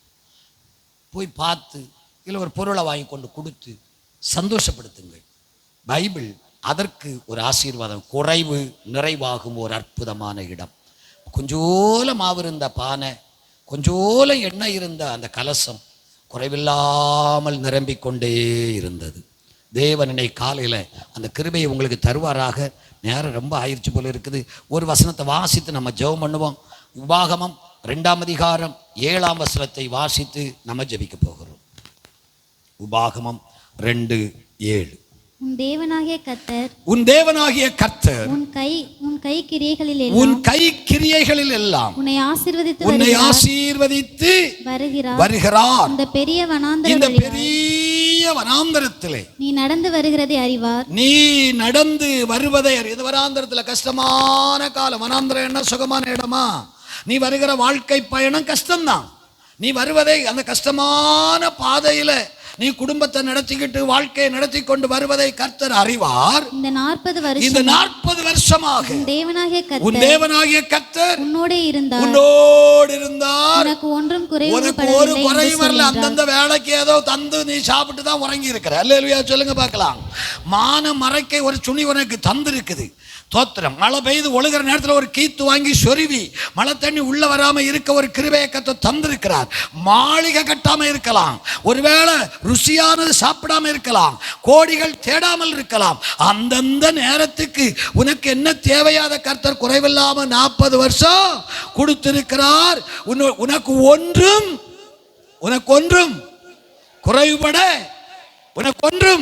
குறைபடவில்லை என்று சொல் என்றார். சொல்லுங்க பார்க்கலாம். அப்ப நம்முடைய தேவன் நம்மோடு இருந்தால், அந்த வார்த்தையை தான் சொல்லி முடிக்கிறேன். நம்முடைய தேவன் இந்த ஐஸ்வர்ய சம்பன்னர் நம்மோடு கூட இருந்தால் 40 வருஷம் அல்ல 400 வருஷம் நடந்தாலும் நமக்கு ஒரு குறைவும் இல்லாமல் நம்மை நடத்துவார். நமக்கு ஒரு குறைவும் இல்லாமல் நடத்துவார். எத்தனை பேர் விசுவாசிக்கிறீர்கள்? என் தேவன் என்னுடைய குறைவுகள் எல்லாம் மாற்றுவார். என் தேவன் ஐஸ்வர்ய சம்பன்னர், அவர் மகிமையுள்ள தேவன். இந்த காலை கர்த்தர் எனக்காக பேசி இருக்கிறார் என்று சொன்னால் கரங்களை தட்டி ஒரு விசை எல்லாரும் கர்த்தருக்கு ஸ்தோத்திரம்.